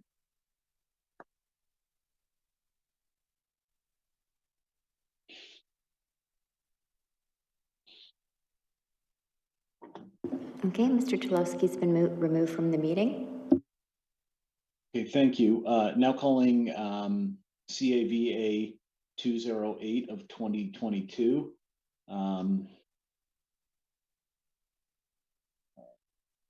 A property at 309 Balsam Drive. Do we have the applicant online at this point? Mr. Hicks? Yes, we do. It's Mr. Hicks joining us again. Mr. Chair and member of the committee, since there's two of you. If you can put the screen up, I'm going to ask for a little forgiveness. This is a fairly simple application, but it requires some explanation because I know there's a number of residents that are opposed to it. So I'm going to flip through these first image. That's an image of the front of the house. I'll come back to this later on. Next page shows a view of the back of the house. It's basically one story at the back. This two-story section is moved into the center of the house. It shows the inner courtyard. If we go to the next page, just quickly, just a view further out, which is probably more relevant because it shows a view from the street edge looking towards the house because it's set back quite a distance. And then if we go to the variances that we're asking for 5 variances. 3 of them are somewhat interconnected, which relate to the garages. I'm going to talk to those last. The ones that seem to have a concern from the residents are related to height and dwelling depth. So if we go to the next one, I'd just like to describe quickly the context of the area, and I'm sure most of you know the street. Characterized by very large lots, beautiful homes, number of them set well back from the street, a number of them set a little closer to the street. What we found in our own research is if you look at some of the images of some of the houses and check the depths of some of the houses, there are certainly houses that have great depths. Ones on Chartwell up to 48 meters deep. Ones that if you look at accessory buildings that are adjacent to houses are like 241. So there's quite a bit of depth in that unit itself. But we go to the, I guess in seeking these variances, we've worked closely with planning. Planning fully supports the application. We do have one neighbor at 319, which supports the application. And I'll talk a little bit about that next. So we go to the next one, which is an aerial of the lot. So that's the lot itself at 309 Balsam, characterized by there's some street trees through here, all of which are being preserved. It's a fairly unique situation in that at some point in time, you can see a house further to the north that's certainly over the allowable depth. The house that's located here is quite unique because there's a large coach house in the front and the main house is sitting at the back. On the rest of the lot, it's characterized by fairly dense trees along this property line, most of which are on the southerly neighbor's property until we get in front of their house, and then they fall on our property. And there's a park at the back. That's the park, so there's no neighbors to the back of it. And one of the things we're doing is trying to protect the existing trees, and I'll speak to that later. So if we go to the next exhibit. So the variances that we're asking for, so what we're not asking for is we're under the allowable area quite a bit. We're allowed to build about a 14 or 15,000 square foot house here. We're asking for 11,000. We're well under the coverage. We comply to the front yard setbacks. That's one of the reasons for some of the variances for projecting garages. So we comply with the side yard setbacks. And in fact, most of the side yard of the house exceeds the 4.2 meter. It's only the small pieces at the back, which are open porches, that come to within the 2 meters. And there's no accessory structures being asked for. And when we come to look at it, one of the things we've done specifically, which we relate to privacy concerns of neighbors, is that this is a very inward facing house. All of the primary spaces face into this courtyard once you get to the back of the house. And then obviously there's ones at the front. So if we go to Exhibit D, which is the next one, I wanted to explain first of all, so building depth. So obviously we have to, in this case, we're measuring building depth from the front of a porte cochere here to the back of a covered porch here. So if we look at the actual depth of the house itself, it knocks quite a bit of the depth in it. In the porte cochere sits in the middle of the house. It's an open structure. It has to be included in the building depth, however. So if you looked at the actual building depth, the 20-meter requirement, really we've made sure that, and this toned area is where the second floor is in this house. There's no second floor beyond the 20-meter depth. Anything beyond 20-meter depth is 1 story in height. The depth, the house on this side, you'll see the house to the north, that's the garage. This is the front of the adjacent house. We've actually projected that piece of the house specifically to give us privacy ourselves. We've taken great care to balance the house on the street. That's the average of the 2 side houses. We've tried to balance that, so we don't need a front yard setback requirement. That complies with that. The neighbor to the north is in favor of the application. Their letter has been submitted to it. House to the south has some concerns, which they will express later on. But one of the things that we felt was important is the second story house of this house really is in line with the back of their house, more or less. And if we go to the next exhibit, so just flip back to that last one. So I think what I wanted to reiterate is that the extra depth is really 1 story. You will see when you see the side elevations, there are no windows on a second story looking into those property. These wings are under the required height. It's more than that setback of 4.2 meters. In our opinion, it does not impact any sunlight or privacy. And one of the reasons for the building depth provision in the bylaw, as you see in the planning department's comments, is that it has to provide appropriate rear amenity space without causing overshadowing or overlook conditions with adjacent properties. We certainly are providing the proper amenity space. We go to the building height, which is the next slide, sorry. What we've done to try and mitigate any concern with the height is that these wings of the house, which extend all the way back across the extra depth of the house, are less than the required height.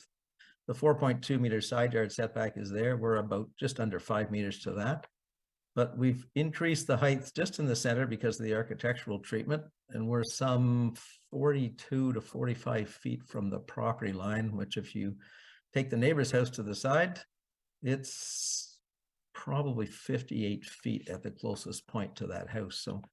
So we've asked for an increase in height in that center portion of it. It relates to the styling of the house. If you look at the back, there's 1 story sections through here, the centerpiece. And if you go to the side elevations, which is the next slide, you'll see that really less than 50% of the house is over the allowable height. And this is the portion that is beyond the 20 meters. And I'll show later in a slide that the back of the neighbor's house basically falls right about here. So we've made sure that there's no windows facing into them other than the ones that are on the main floor. From a privacy perspective, these are windows that face into a master ensuite and another ensuite here and 2 closets. So we are happy in case the neighbor was really concerned with overview in that case. We're happy to even look at the treatment of those windows to provide some opaque treatment to them other than in the transoms.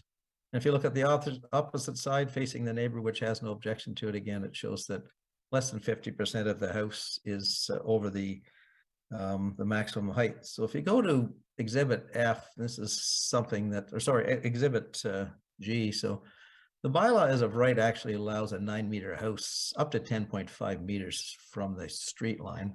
Obviously not in this case because they're asking for a balanced setback, but we did an image, and this is really what we see because we're some 45 meters to the front face of our house.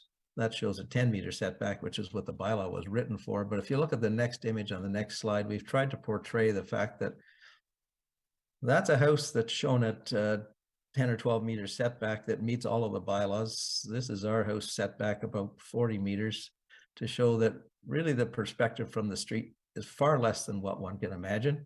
This doesn't put any trees in front of it. There are street trees all the way through the front of this property as well. So in our opinion, the additional height has been mitigated by only being in the center of the house and because of its great setback from the street. So we go to the next slide. These are variances related to the garages, and these are somewhat unique. So the actual day-to-day use garage faces the north property line. It's a 2-car garage. Doors face the side, so you can't tell it's a garage. This is actually an elevator providing access to an underground garage, which sits underneath this wing of the house. Some of the neighbors were concerned that we're parking too many cars. This is a single family home with 2 or 3 residents in it. So there's not going to be any increased traffic, but he happens to collect cars that he wants on his lower level. But the unique thing is that this is really just an elevator. It's not intended to be a garage. When you see the front elevations of the house, you can't tell it's a garage. But there's a little known piece of the bylaw that says if you have a porte cochere or a covered entrance, you have to call that a garage too, even though no one would ever park under it. So that's why there's 3 garages. We didn't have to ask for a variance for the size of the garage because each garage is considered individually. So it's, if you go to the next slide, so it's somewhat of a technical variance. Even planning itself, planning and zoning have said it's odd to consider this a garage. And this one's negligible as to whether it really can be considered a garage. The next variance is related to the average setback of the main wall of the house. Our argument was that this is really the main wall of the house. Zoning says that's the main wall of the house, and it doesn't fall within this required 5 or 6 meter averaging. So that is the reason we've asked for that variance. So there is the number of garages, and then this piece in here. If you go to the next exhibit. So we've heard from some of the neighbors. I've read all of their notes. One of their concerns came from overshadowing, and this was expressed by neighbors across the street. So we did sun shadow diagrams. I said to my technician, I really only need to do them at 3 o'clock in the afternoon, because those that are complaining or concerned with sun overshadowing are actually south of our house. So we can't possibly shadow their house. But I showed in the worst case scenario, which is October 30th at 3 p.m. We still aren't shadowing this neighbor, and then the sun is setting further in the west. And to be honest, there are 70-foot trees along that property line that would cause shadowing, and there's trees along here that would cause shadowing at that point in time anyway. So I think we've tried to address the fact that there is no overshadowing. If you go to the next slide, I'm trying to stay within my 5 minutes. So again, the back of the 20-meter setback really falls about here.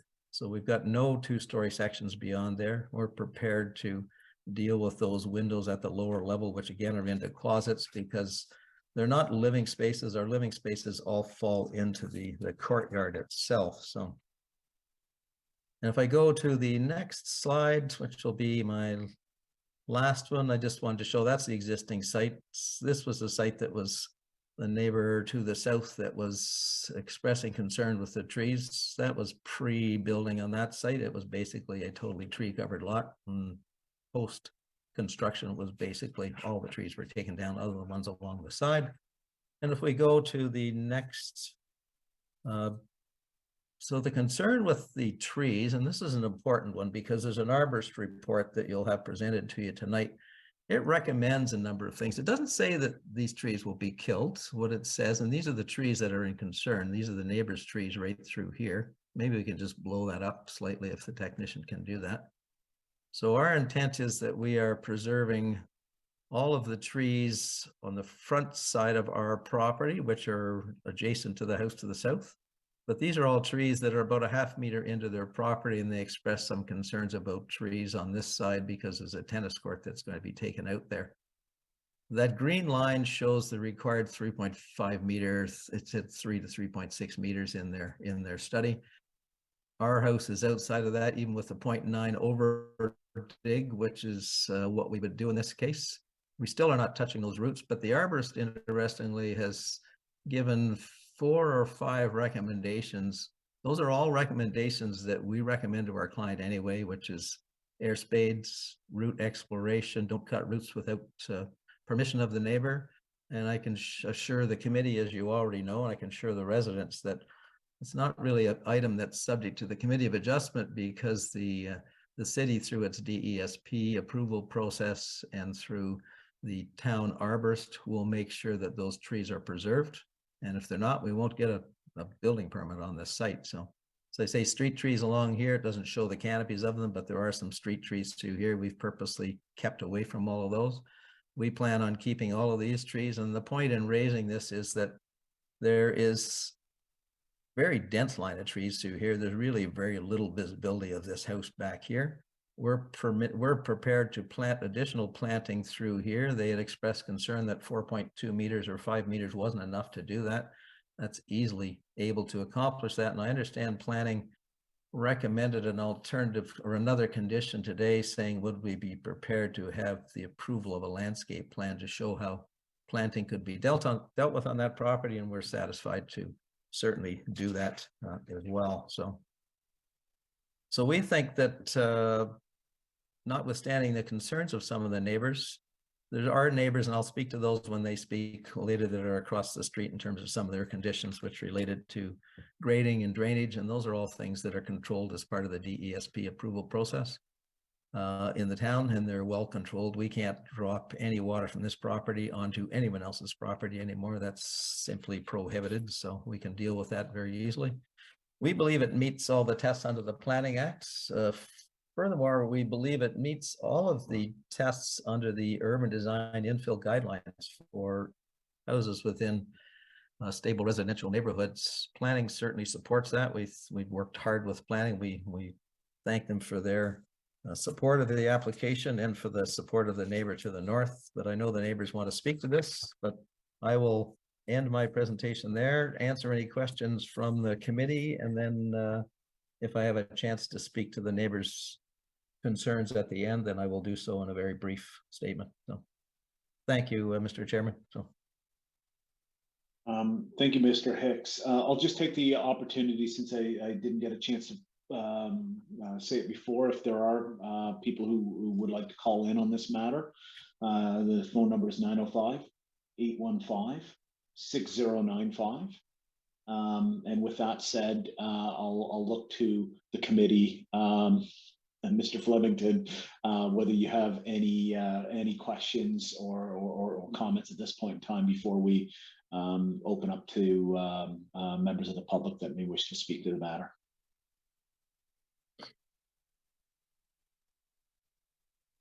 I'll take that as no questions at this point in time.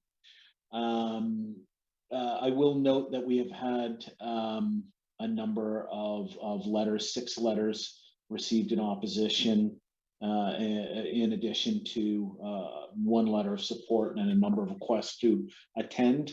Madam Secretary Treasurer, do we have members of the public that we've brought in to speak to this matter? I'll just be moving them into the meeting now.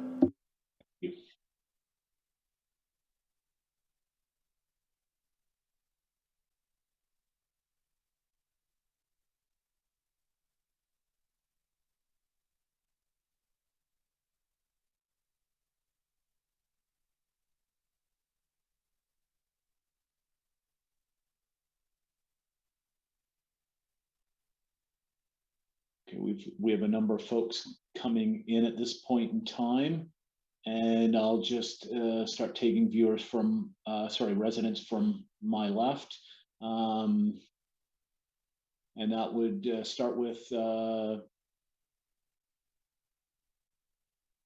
Teresa Cassioli. Sorry if I've gotten your name incorrectly. Good job. Could I have your name and address for the record, please? Of course. Good evening. My name is Teresa Cascioli, and I live at 291 Balsam Drive. For the record, Mr. Chairman, there are some renderings that Mr. Hicks put up just there in his overtime that we haven't seen. So I appreciate the explanation, but we haven't been given an opportunity to look at them. My home directly abuts 309 Balsam on the south side, and I've lived in my home for over 11 years. I strongly oppose the variances being sought. My property is the same size as 309 Balsam. It has 100-year-old trees that directly abut the lot line, and I've placed approximately $750,000 of new trees onto the property. Unlike Chartwell Drive, which is a marked 2-lane thoroughfare from Lakeshore to South Service Road, Balsam is a quaint, narrow street with no storm drains from McDonald to just south of 283 Balsam. Length and depth of the buildings matter for water management. My house was constructed from 2009 to 2010, and the depth of my house is within the prescribed depth as set out in the zoning bylaw. The proposed development is more than twice the depth of my home. The front main wall proportionality variance worsens the impact of the proposed building depth because it allows the house to be set back further from the street compared to my house. The front main wall variance, combined with the building depth variance, means that more than 30 meters of house at 309 Balsam will extend past the rear of my house. That is excessive, 30 meters. My neighbor will have a direct line of sight into my house. The floors that Mr. Hicks just presented this evening, the one story, is actually 28 feet or 8.6 meters. I will lose my privacy, not only in my entire backyard, but also in the principal rooms in my home, my bedroom, my kitchen, and my living room. The proposed variance for building depth alone of approximately 43 meters, it's not minor. The impacts on the use and enjoyment of my property will be severe. There's failure in the staff report to address how the proposed dwelling depth complies with the intent of the bylaw to control the size and massing of new dwellings in relation to adjacent properties. There are no dwellings on Balsam that have a depth that is anywhere close to what is being proposed. In fact, most lots on my side of Balsam are just as large as 309. It's not unique, as the applicant indicates. It's in fact the norm. There's no acknowledgement in the staff report as to how the proposed dwelling depth will adversely impact my property. There's a direct mention of the house to the north, but not my house. In fact, the staff report ignores it completely. It fails to include the south elevation in the drawings, which shows the floored ceiling windows extending along the south wall of the house that are near my property line and from which my neighbor will have direct views. I've stood on my side to see. This is not a typical condition in the area and is not a desirable condition for anyone to live beside.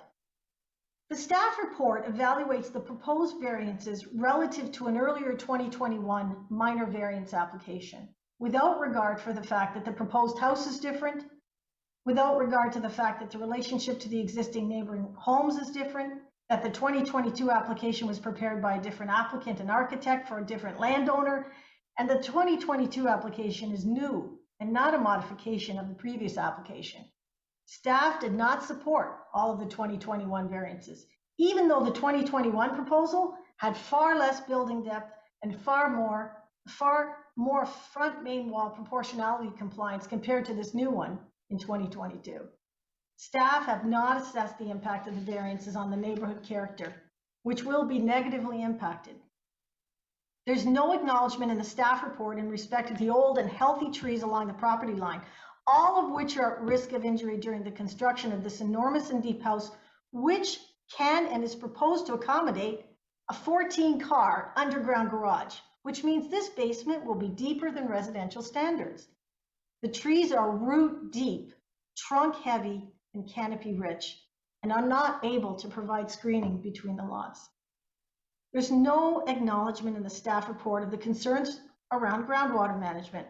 Will the surrounding neighbors have to deal with excess groundwater because of the excessive building depth and the sheer volume of the house covering the property? The Planning Act was amended this month to bar third-party appeals of minor variances.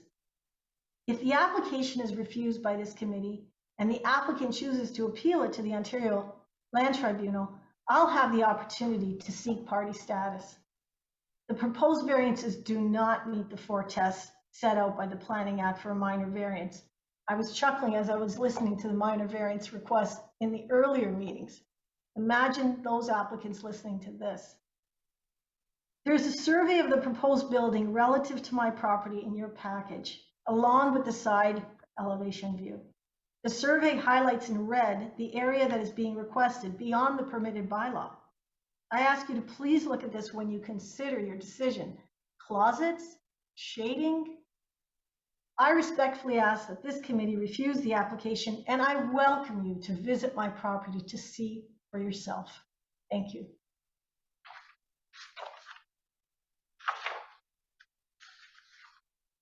Thank you. Do I have any questions from committee on this resident's comments? Thank you very much. Thank you. Mr. Cause? Hi, 290 Donessel. I think we're southeast of the property in question. I, like Teresa, probably, we're the lowest point. There's a bog that runs between the park, and we have had water issues. And I believe that if this is as big as Teresa is explaining, i.e. underground parking lots and displacing all that water, I think we're going to have some major issues. And yeah, I'm no expert in this area, and I haven't had any outside counsel to advise, but I certainly can tell you we have water issues today. And with the house as it's proposed today, I would guess we would have major issues in the future.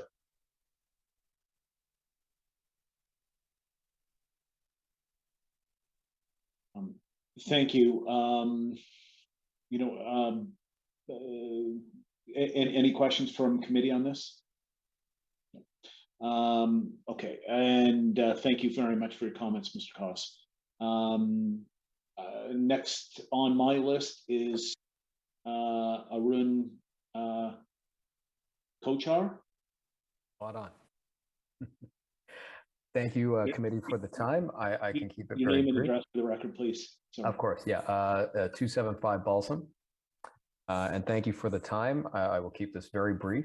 The proposed plan is quite concerning from both an environmental, a character standpoint, and as well as from a water standpoint as well. We share Teresa's concerns for all of the issues that she brought up, and are fully in support of the comments that she made. This is a quiet street.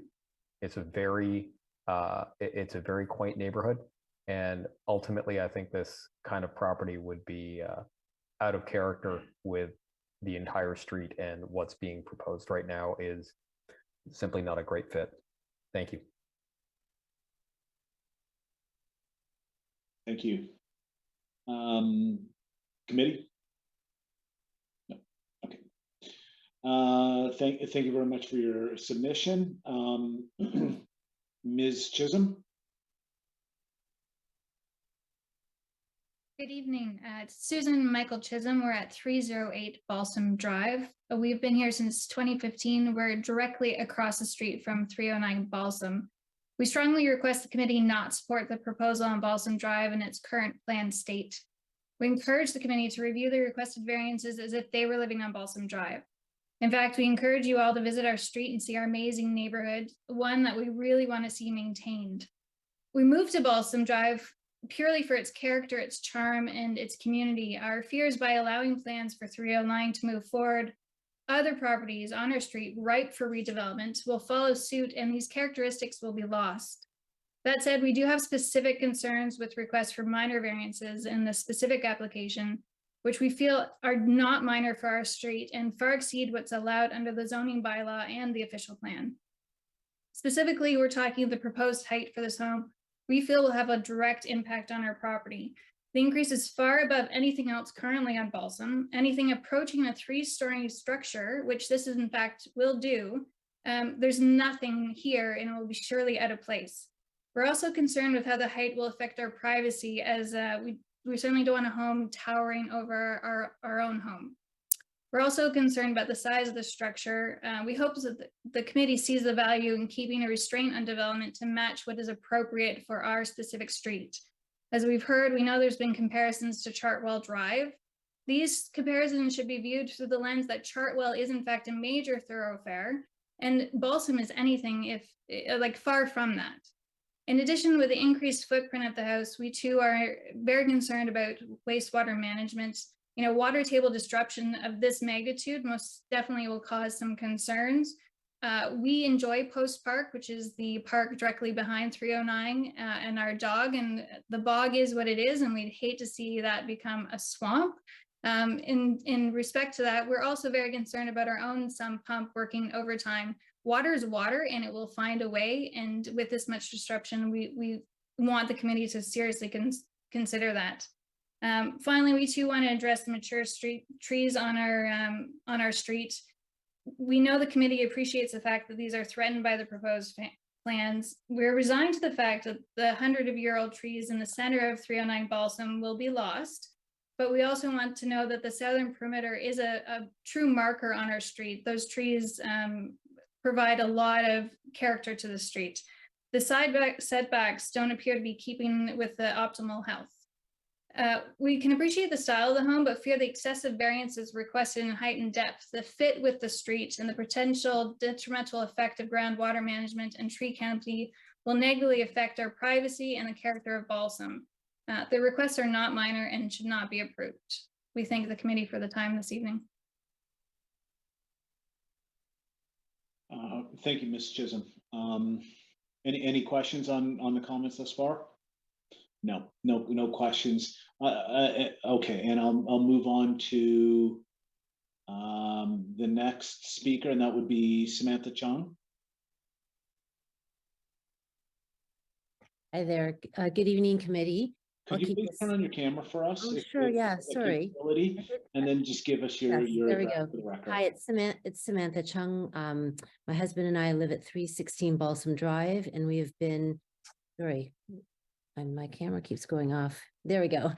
We live at 316 Balsam Drive, just north of the Chisholms, and across the street from 309 Balsam Drive.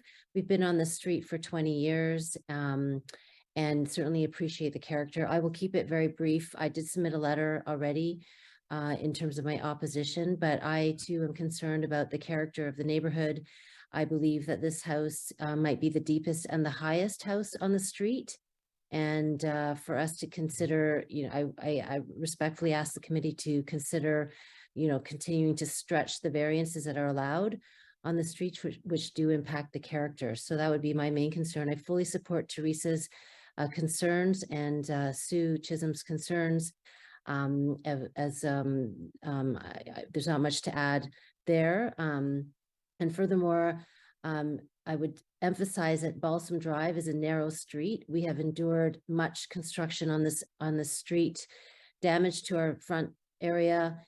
And a house of this size is very concerning, as construction could take a couple of years, and that would detrimentally impact our enjoyment of our property with all of the construction that could be carried on through this property. So I just need to make sure that is for the record, that I want to make sure that construction management is carefully considered for any construction.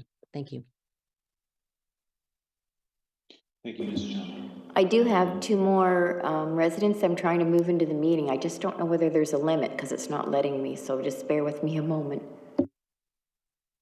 I'm happy to drop.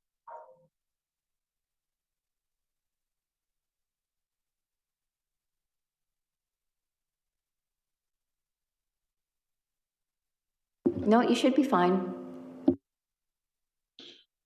Okay, I see a new name on the board here.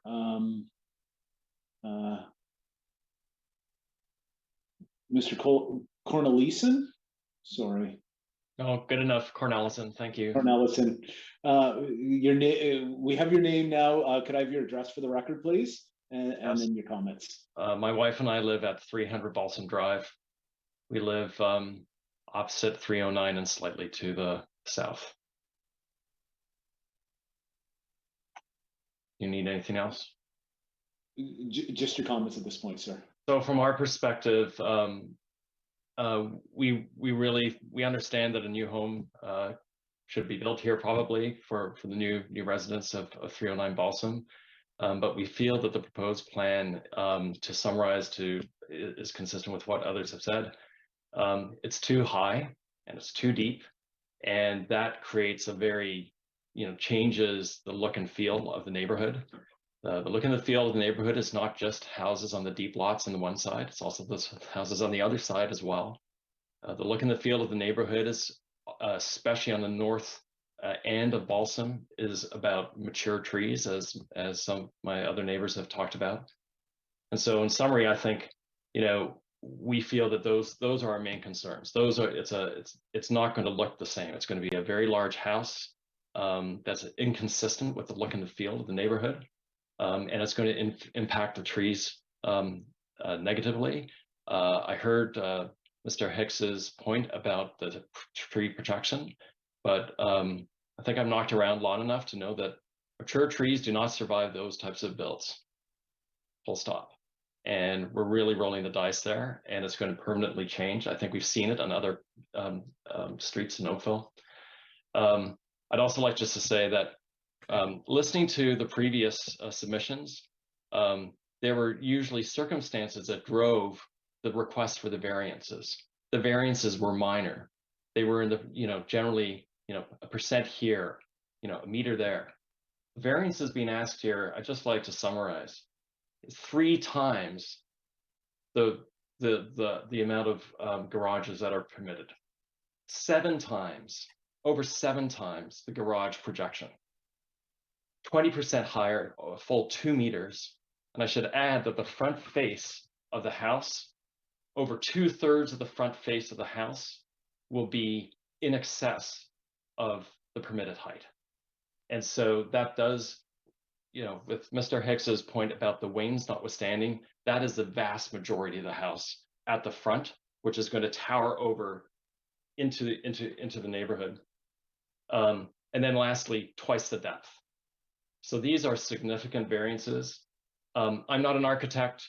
I'm not a variance committee member, but on a common sense basis, these seem to be not minor variances. These seem to be major variances, or in fact, I feel that the level of variance would require a change in the permitted amounts, as opposed to just a variance. Like, we should be changing the law if this is what we say, and we want to build houses of this scale in these neighborhoods. So we do want to welcome our new owner to the neighborhood. We do think that a beautiful and large house that can accommodate his interests could be built, but I think that something built within the variances, or at the very least much more minor variances, would be more appropriate. Thank you.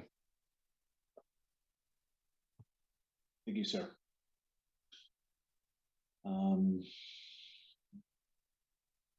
And I have George Sardina.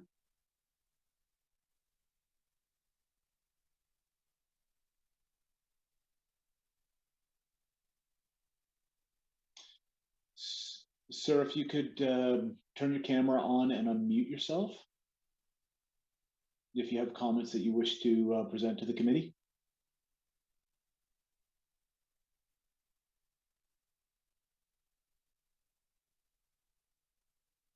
Mr. Sardina?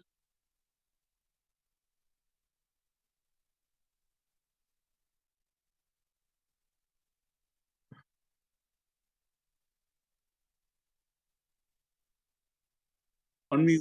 Yes, sir. How are you?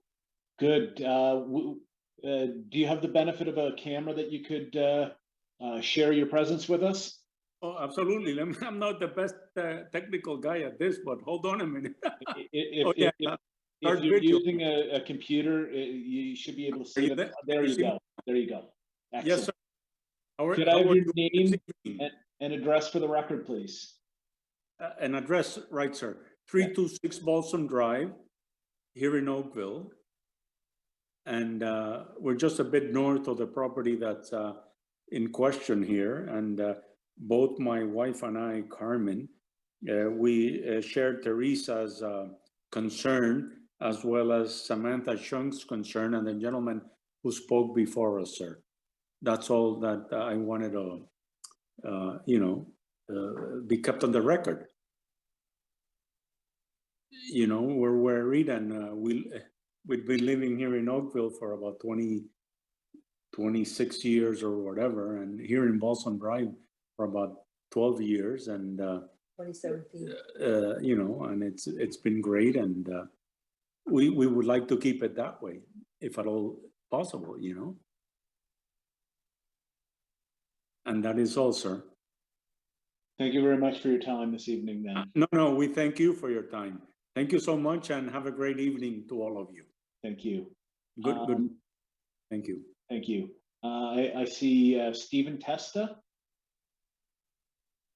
Yes, I'm Martha Testa. My husband applied for the application. We're both here to speak. We just want to say we support all of our neighbors who contest this. We live at 264 Balsam Drive, which is south of the property on the other side of the street. We concur that the size and scale of this house is far beyond a minor variance, and I'm not even sure how it could get to a committee which is supposed to approve minor variances. This is as the previous person said, law changing. It's a law changing application. So this house does not anywhere fit on this street, and I can't see how anyone could see this as possibly a possibility to approve. It's beyond belief to me. That's it. Thank you. Thank you very much. Any questions, Mr. Flemington? Okay.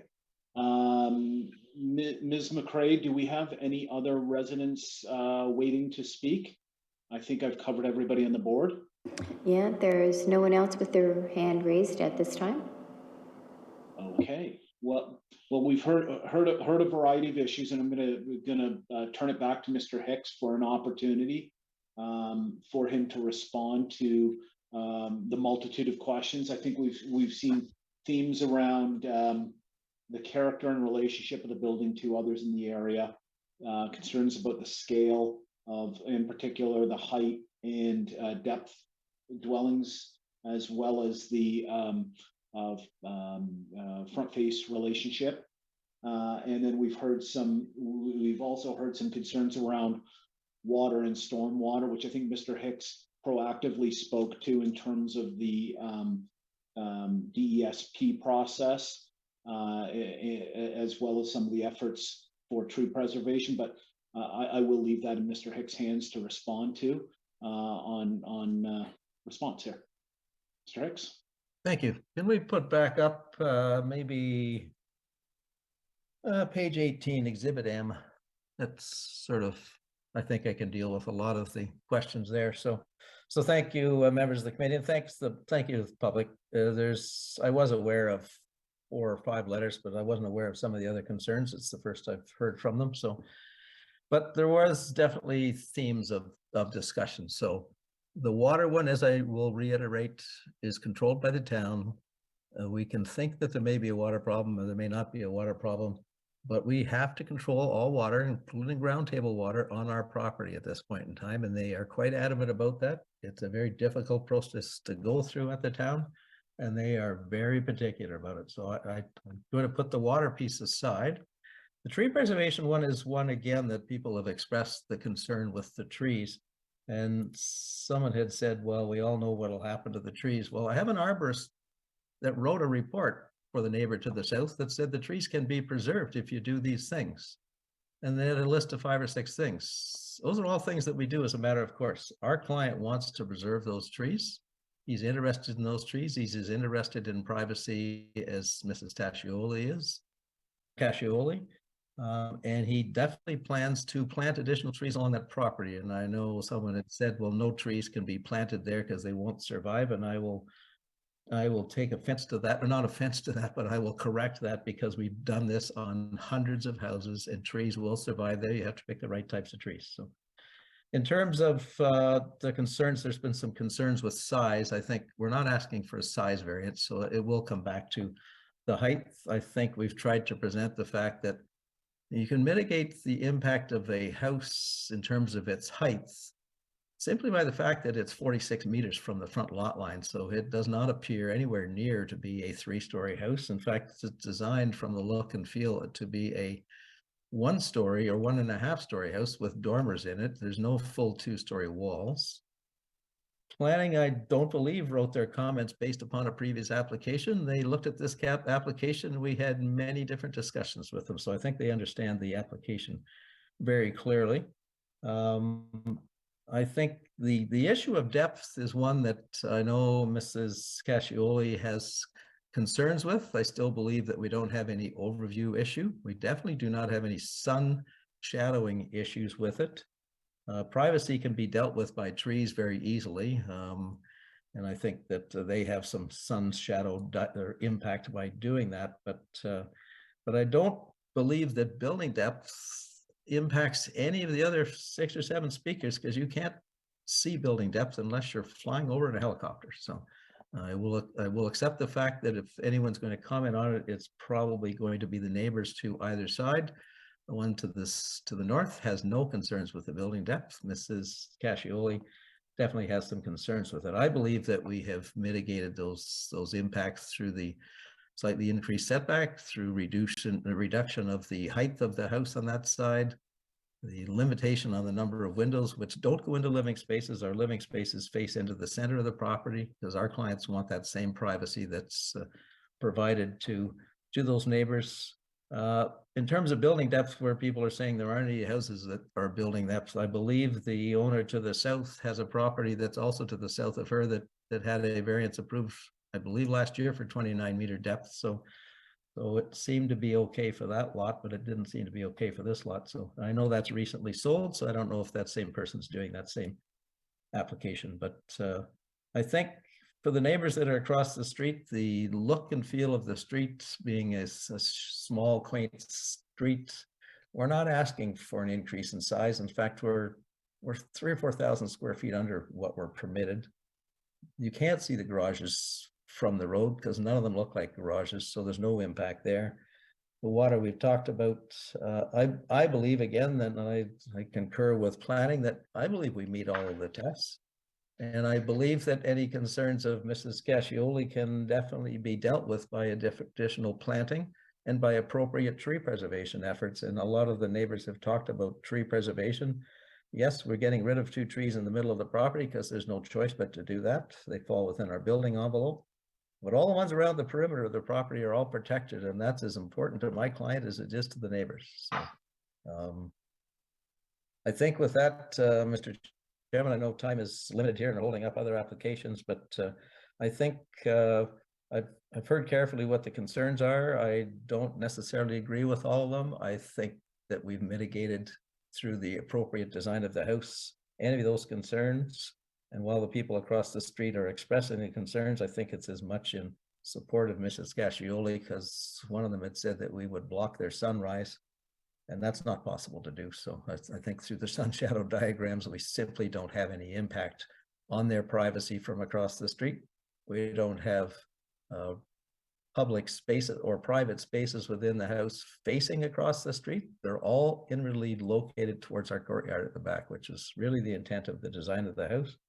And I think it's important to recognize that in previous applications, there were full 2-story houses with a roof line on top of it. We didn't want that. We specifically wanted this to read like a 1.5-story house, even though the center portion of the roof is higher than what's permitted.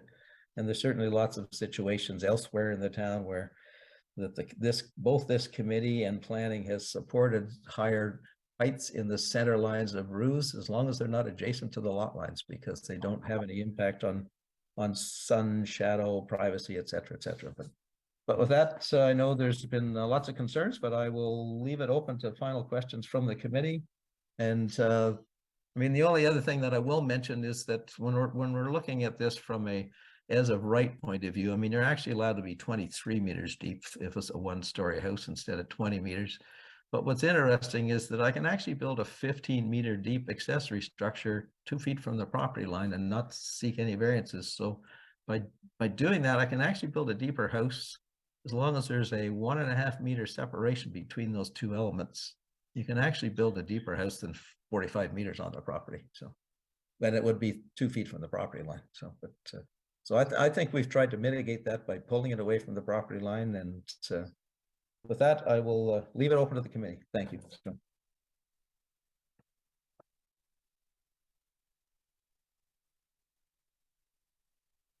Thank you, Mr. Hicks. I do see that there are people who have their hands up, and the committee. This is a committee meeting where it is not a discussion. So unless we are, I'm prepared to consider additional comments if they are new and not responsive to what has gone before.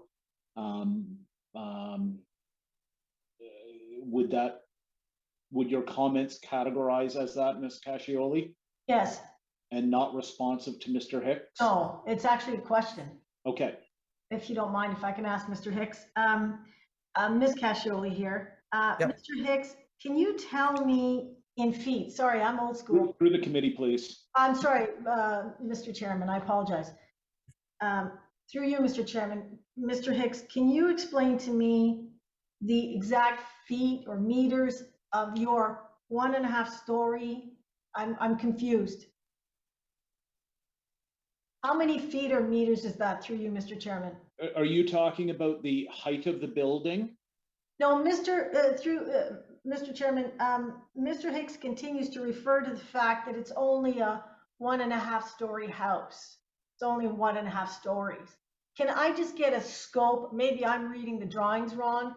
Can I just get a scope, through you, Mr. Chairman, of how many meters or feet is this proposed on my side, only 1.5 stories? Have I done the math wrong?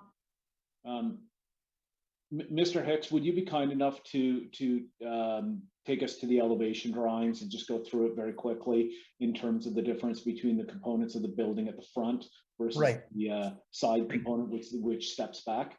I can do that. If you go to Exhibit D first, and then E follows it, and that shows these side elevations. So Exhibit D, if you can blow that up, has a lighter colored shading in the center here, which is that piece in there. That's where there is occupied second story for the house. So at the portion that's closest to Mrs. Cascioli's, that there is no second floor past this point, which is basically flush with the back of her house. There is no second floor on any of that. There's no second floor on any of that. There is second floor on here, but when I call it it's a 1.5 story house. It's a French version of what I'd call a Cape Cod house. So which starts at a 1-story roof line and then goes up. It doesn't have a full 2-story wall in any location. But if you go to Exhibit F, it shows the side elevations. And the right side elevation is the one that faces Mrs. Cascioli, and the back of her house is basically right there.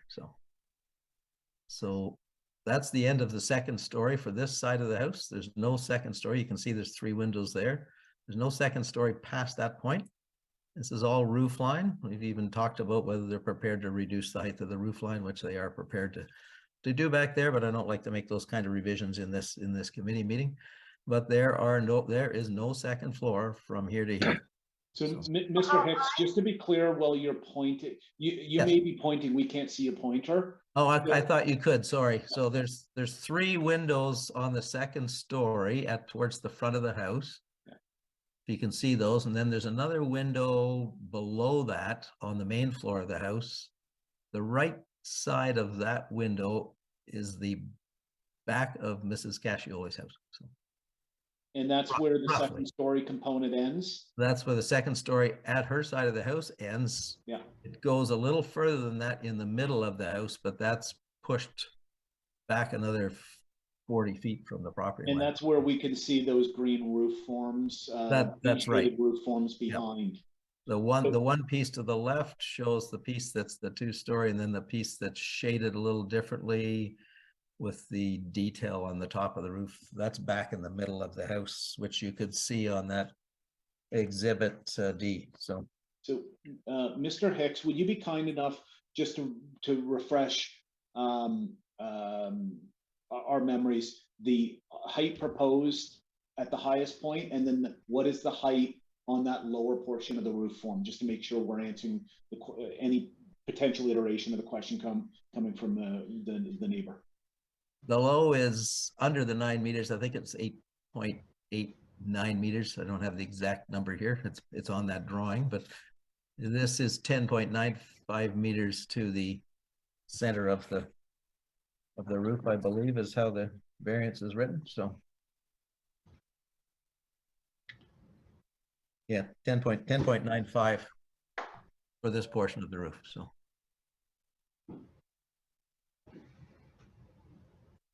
and it certainly was discussed with my client that they're prepared to lower the height of the roof. It's all beyond the 2nd story anyway, so it but hopefully that answers Mrs. Cascioli's.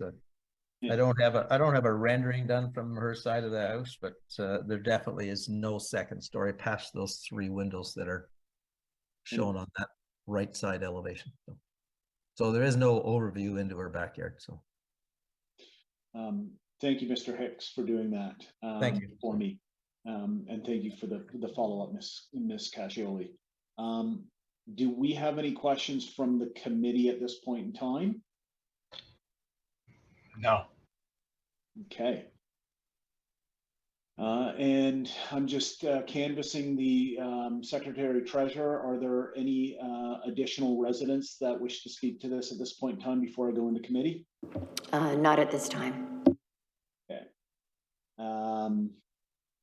At that, we will take this matter into committee. Mr. Flemington? Okay, so thank you to the applicant's agent, the applicant, and the neighbors in the community for your comments. I always like to sit back and listen to everyone's perspective prior to forming what my decision is. And that is why we have this process. This process is here so that people can make their presentation for their application as to what the variances are, why they feel that they are valid and are keeping with the intent of the Planning Act and bylaws, as well as having the community be able to give their perspective on what their intent or perspective is on those same variances.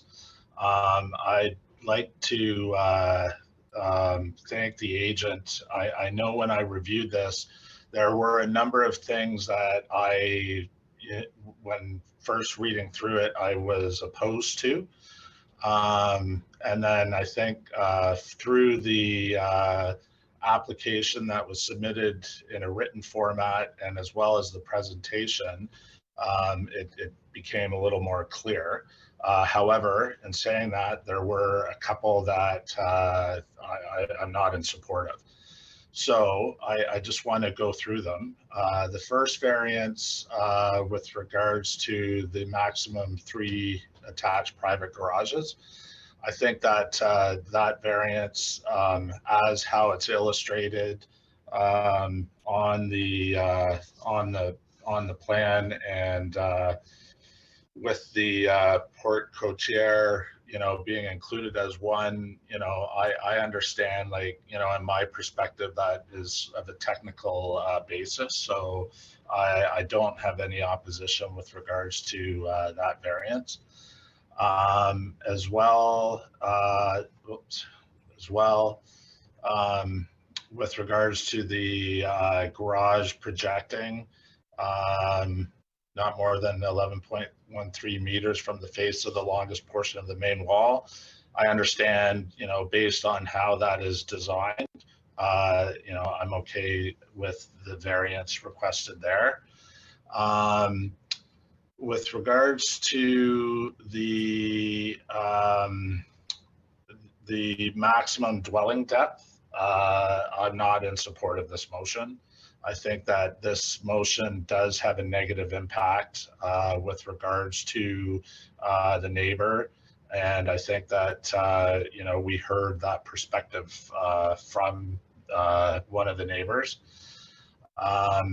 With regards to the length of all main walls oriented towards the front lot line, I am okay with regards to that variance.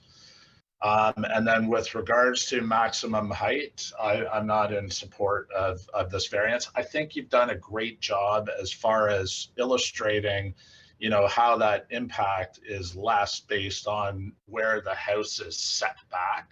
However, you also illustrated that, that is something that could be possibly reduced in some areas. So I think that with regards to that variance, I'm not in support of the height variance. I think as well, with regards to the items raised by the neighbors in the area, I find that a number of those issues, could be dealt with in the DESP as previously mentioned, including, the issues with regards to the water, with regards to the trees, and with regards to a few of the other aspects of this application. So I know there is that, but I think that I can't find, based on those two elements that I put forth, that I'm not in favor of, as well as there was 8, and if I counted correct, there may have been more, 8 oral presentations this evening that were objecting to this application for a number of reasons, but also stating that it's not minor in nature.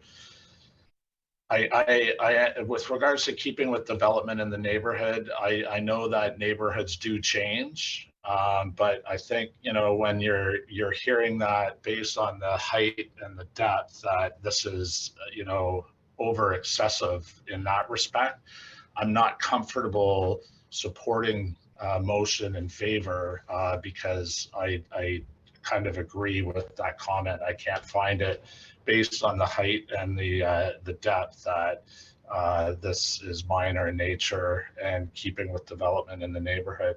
So therefore, I am not going to support, or I will move a motion to deny the application as applied for, finding that it's not minor in nature and not keeping with the intent of the Planning Act and bylaws.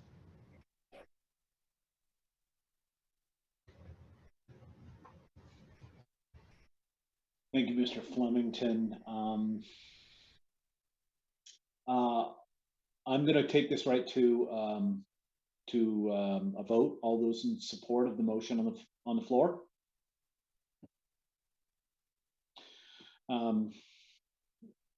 Thank you, Mr. Hicks. Your application has been refused. Thank you, Mr. Chairman, members. So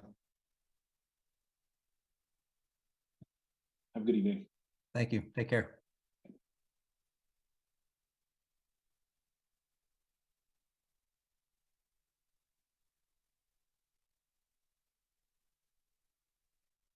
Okay, you can just bear with me a moment while I move Mr. Chalowski back into the meeting. It'll just take me a moment and then I'll let you know.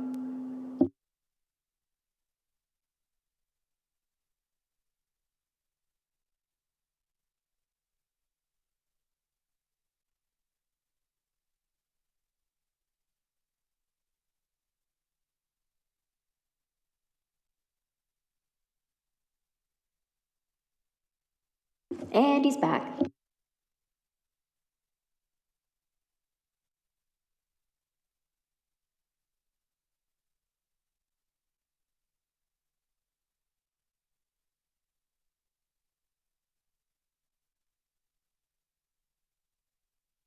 Hardcastle, I assume you're handing me back the chair at this point? Happily, Mr. Chairman. Okay, thank you. We'll proceed to CAV A 209 at 1367 Rebecca Street. Anybody wishing to speak to this application, please call 905-815-6095. And if the applicant's has already called in, if they could raise their hand, Secretary Treasurer will let you in.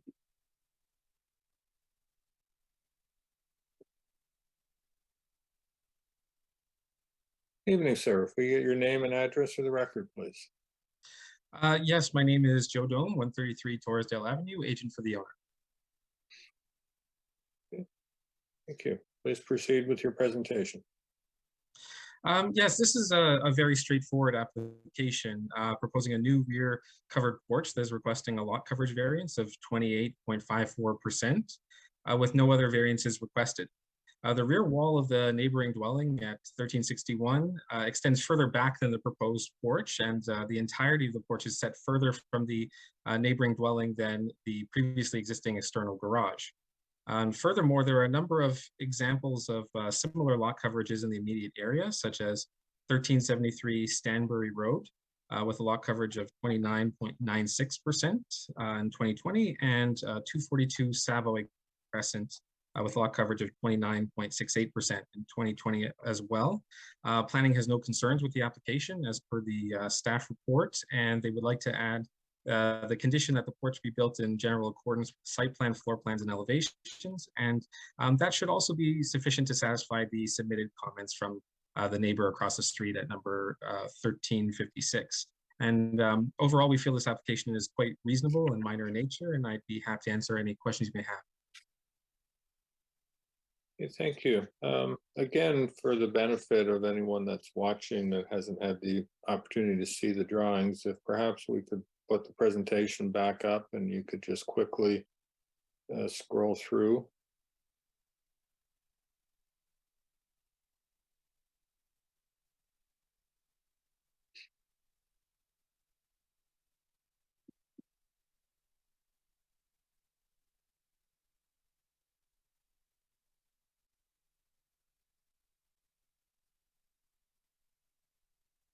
Okay, so that would be the porch in question there at the last slide. That's correct. Okay, thank you. Anyone, again, wishing to speak to this application, you can call 905-815-6095. Committee members, any questions for the applicant? Mr. Hardcastle. Just a quick question. This dwelling's under construction, and we're here with a variance while you're mid-construction. Is there just a change in plans, or? That's right. Yes, I believe they just had a change in heart about what they wanted for their family livability needs. Thank you. Madam Secretary Treasurer, anybody called in? If anyone has called in, if they can raise their hand. Yes, I'm just moving someone into the meeting.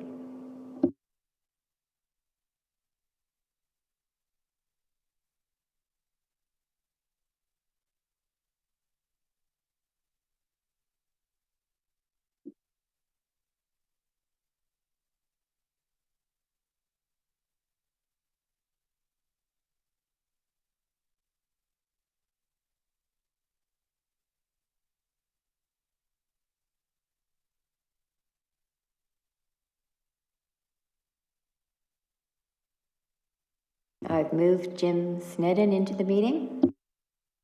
Thank you. Good evening, Mr. Snedden. If we get your name and address, please.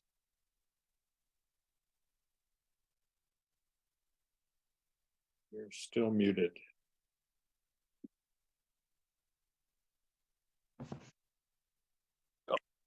Is that better? That's better. Thank you. Okay, sorry about that. So it's Jim Snedden at 1368 Stanbury Road. First of all, I want to thank the committee for taking my time. I'm only going to take a couple minutes. You folks have had a long evening. My concern with the drawings that I've seen is they're showing the cement patio, they're showing, or the cement pad, they're showing a patio plus a pool. So we're a little concerned about groundwater. But I guess the other question or concern I have is, I would have thought they would have sought approval before they put the pad in. As I understand, the cement pad appears to be already in place, and I would have thought you would have had to get approval from the committee before you went ahead with that. Okay, thank you. Committee members, any questions for the neighbor? Okay, Mr. Snedden, I'll just check if there's anyone else that wishes to speak, and then we'll ask the applicant to respond to your concerns. Madam Secretary? Yeah, there's no one at this Anyone else time. wishing to speak? No, there's no one at this time. Okay, thank you. Mr. Dom, if you could respond to what you heard from the neighbor and their concerns, please. Yes, as far as drainage is concerned, I'm sure we're all aware that that's something that would be dealt with at the building permit stage. And the dwelling already has its building permit. So all the construction that's happening right now is in accordance with the bylaws. So that's not necessarily relevant for this particular application. And all we have in front of us is regarding the lot coverage. But is the pad not already completed? I'm not aware if the pad itself is already completed for that portion. As far as the... Okay, sorry, can we not speak over each other, please? Sorry, I'm sorry. Mr. Dom, you can finish your thoughts. Yes, that's essentially what I was going to say on that matter. Okay, I believe the issue with the variance here is not that you have a patio, it's the fact that you're wanting to put a roof over it, and that's what's affecting the coverage.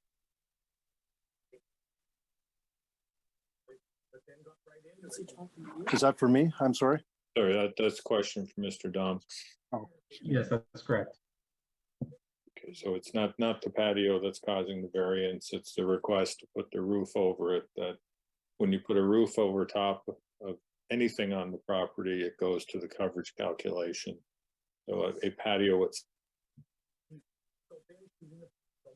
Yes, and as I pointed out, there are similar lot coverages in the immediate context. Except, and yeah. And that the rear wall of the neighboring dwelling does extend further back than the proposed porch, and the entirety of it is set further from the neighboring dwelling than the previously existing garage. Water problem. Okay, Mr. Snedden, I'll just give you an opportunity if you, as the applicant explained, it's not the porch itself that causes the variance that he's requesting. It's the fact that they want to put the roof over it.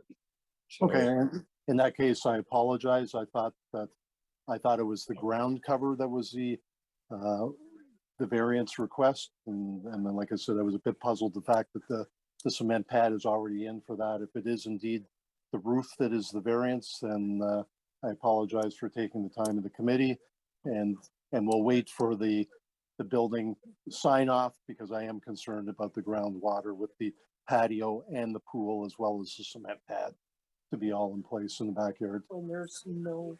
yeah, there's no need to apologize. That's why we're here. Oh, People can call well, in and get questions. You've had a Yeah. long evening.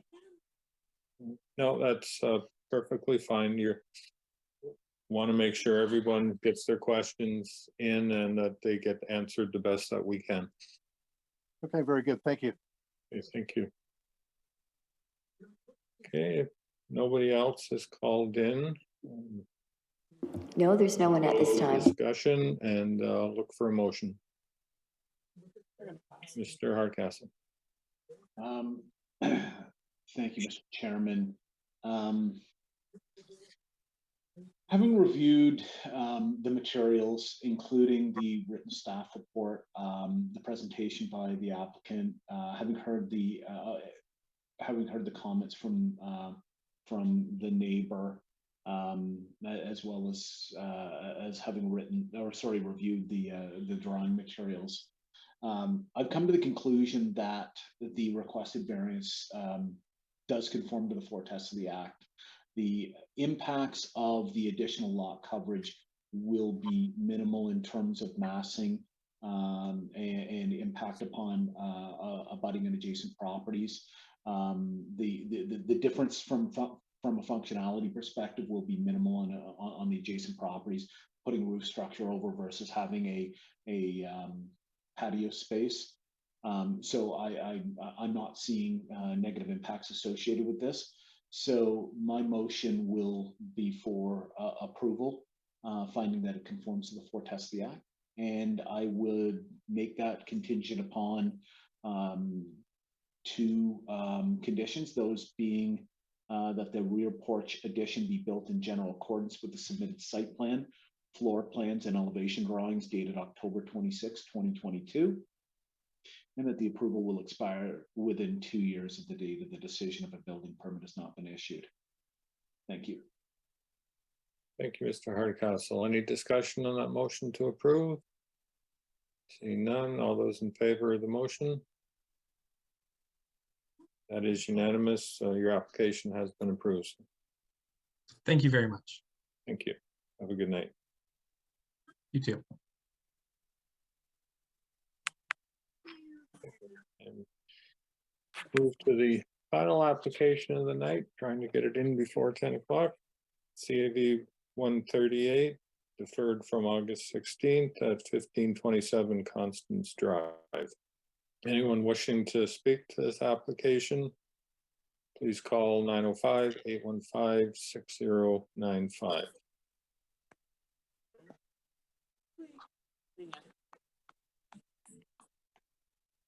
Looks like we have Mr. Gutberg here for the applicant.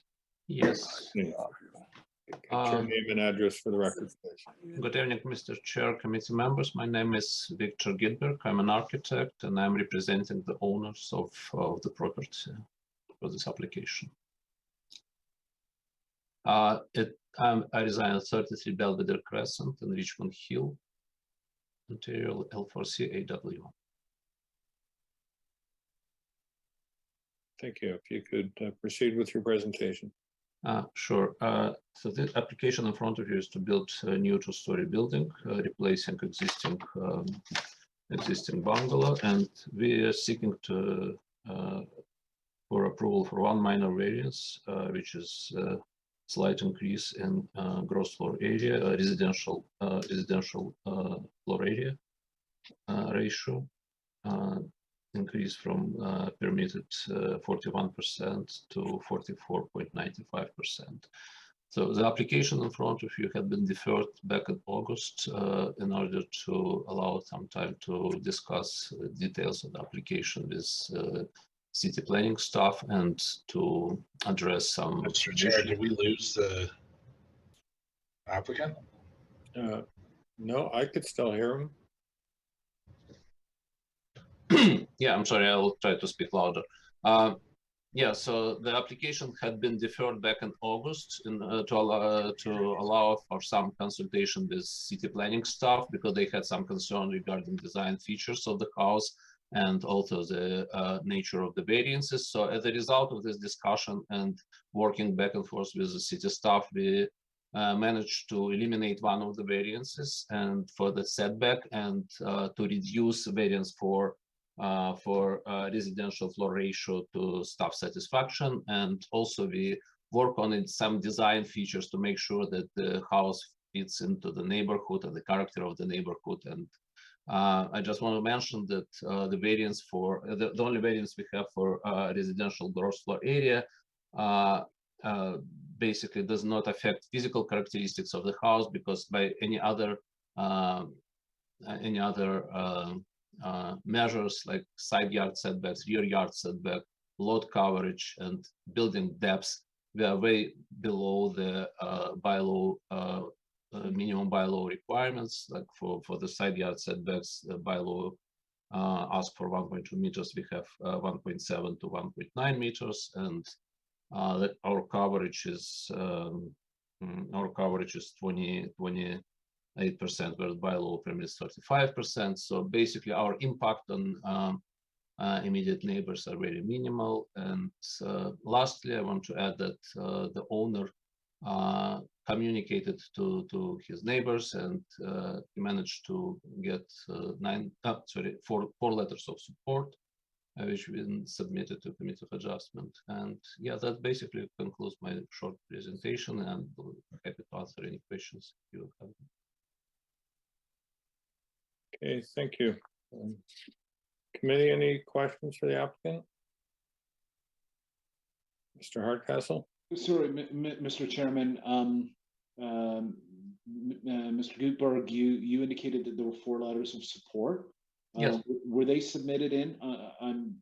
Yeah, I emailed them to the committee. I noticed today that staff report saying there's no supports, but I did email a letter of support to Committee of Adjustment. Actually, they've been collected a couple of months ago, before our hearing been scheduled. But yeah, there are 4 letters of support. No, I did not receive any letters of support for this new application. Well, I'm not lying. Like I have those letters on my record, and I didn't It mail sounds them. like perhaps. Anyway, yeah, it's been discussed with the neighbors, and the majority of the neighbors supported. Some of the neighbors could not be reached because houses are the rentals. So, but yeah, whoever the owner been able to reach, they basically supported the application. The nature of this application is really minor. Like the increase we are asking for is only 27 square meters for 2 floors. Okay, it sounds like the letters may have been submitted with the original application. Probably, yeah. Probably it could be, yeah, because we had submitted them much earlier than application had been scheduled for second hearing. Okay, thank you. Looks like we wait for Mr. Flemington. We lost him. He's just reconnecting.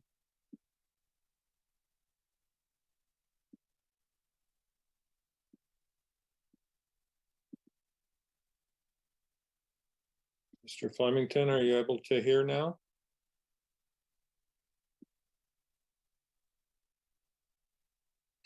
Okay, looks like a thumbs up from Mr. Flemington. But just the brief time that you were away, the applicant is explaining that they had submitted letters that we hadn't seen. It looked like they were submitted with the original application. That's why they're not attached to this one. But, Madam Secretary Treasurer, is anybody called in to speak to this application? Not at this time. Okay, then I'm going to close discussion and look for a motion on this application. Mr. Hardcastle. Thank you, Mr. Chairman. Having undertaken my site visit, having reviewed the written materials, including the staff report, the applicant's submission, as well as having heard the presentation of the applicant, I'm satisfied that the requested variance conforms to the 4 tests of the Act.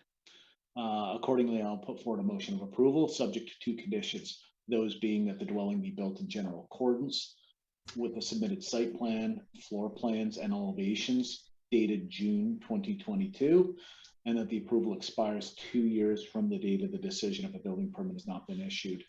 I would note that there were no members of the public present with respect to this matter. Thank you, Mr. Hardcastle. Any discussion on that motion? I see none. All those in favor of the motion to approve? That is unanimous. Your application is approved. Thank you. Good night. Good. Okay, need a motion to confirm the minutes of November 29th. Mr. Flemington, thank you. And the motion to adjourn, Mr. Hardcastle, thank you. 9:58 p.m.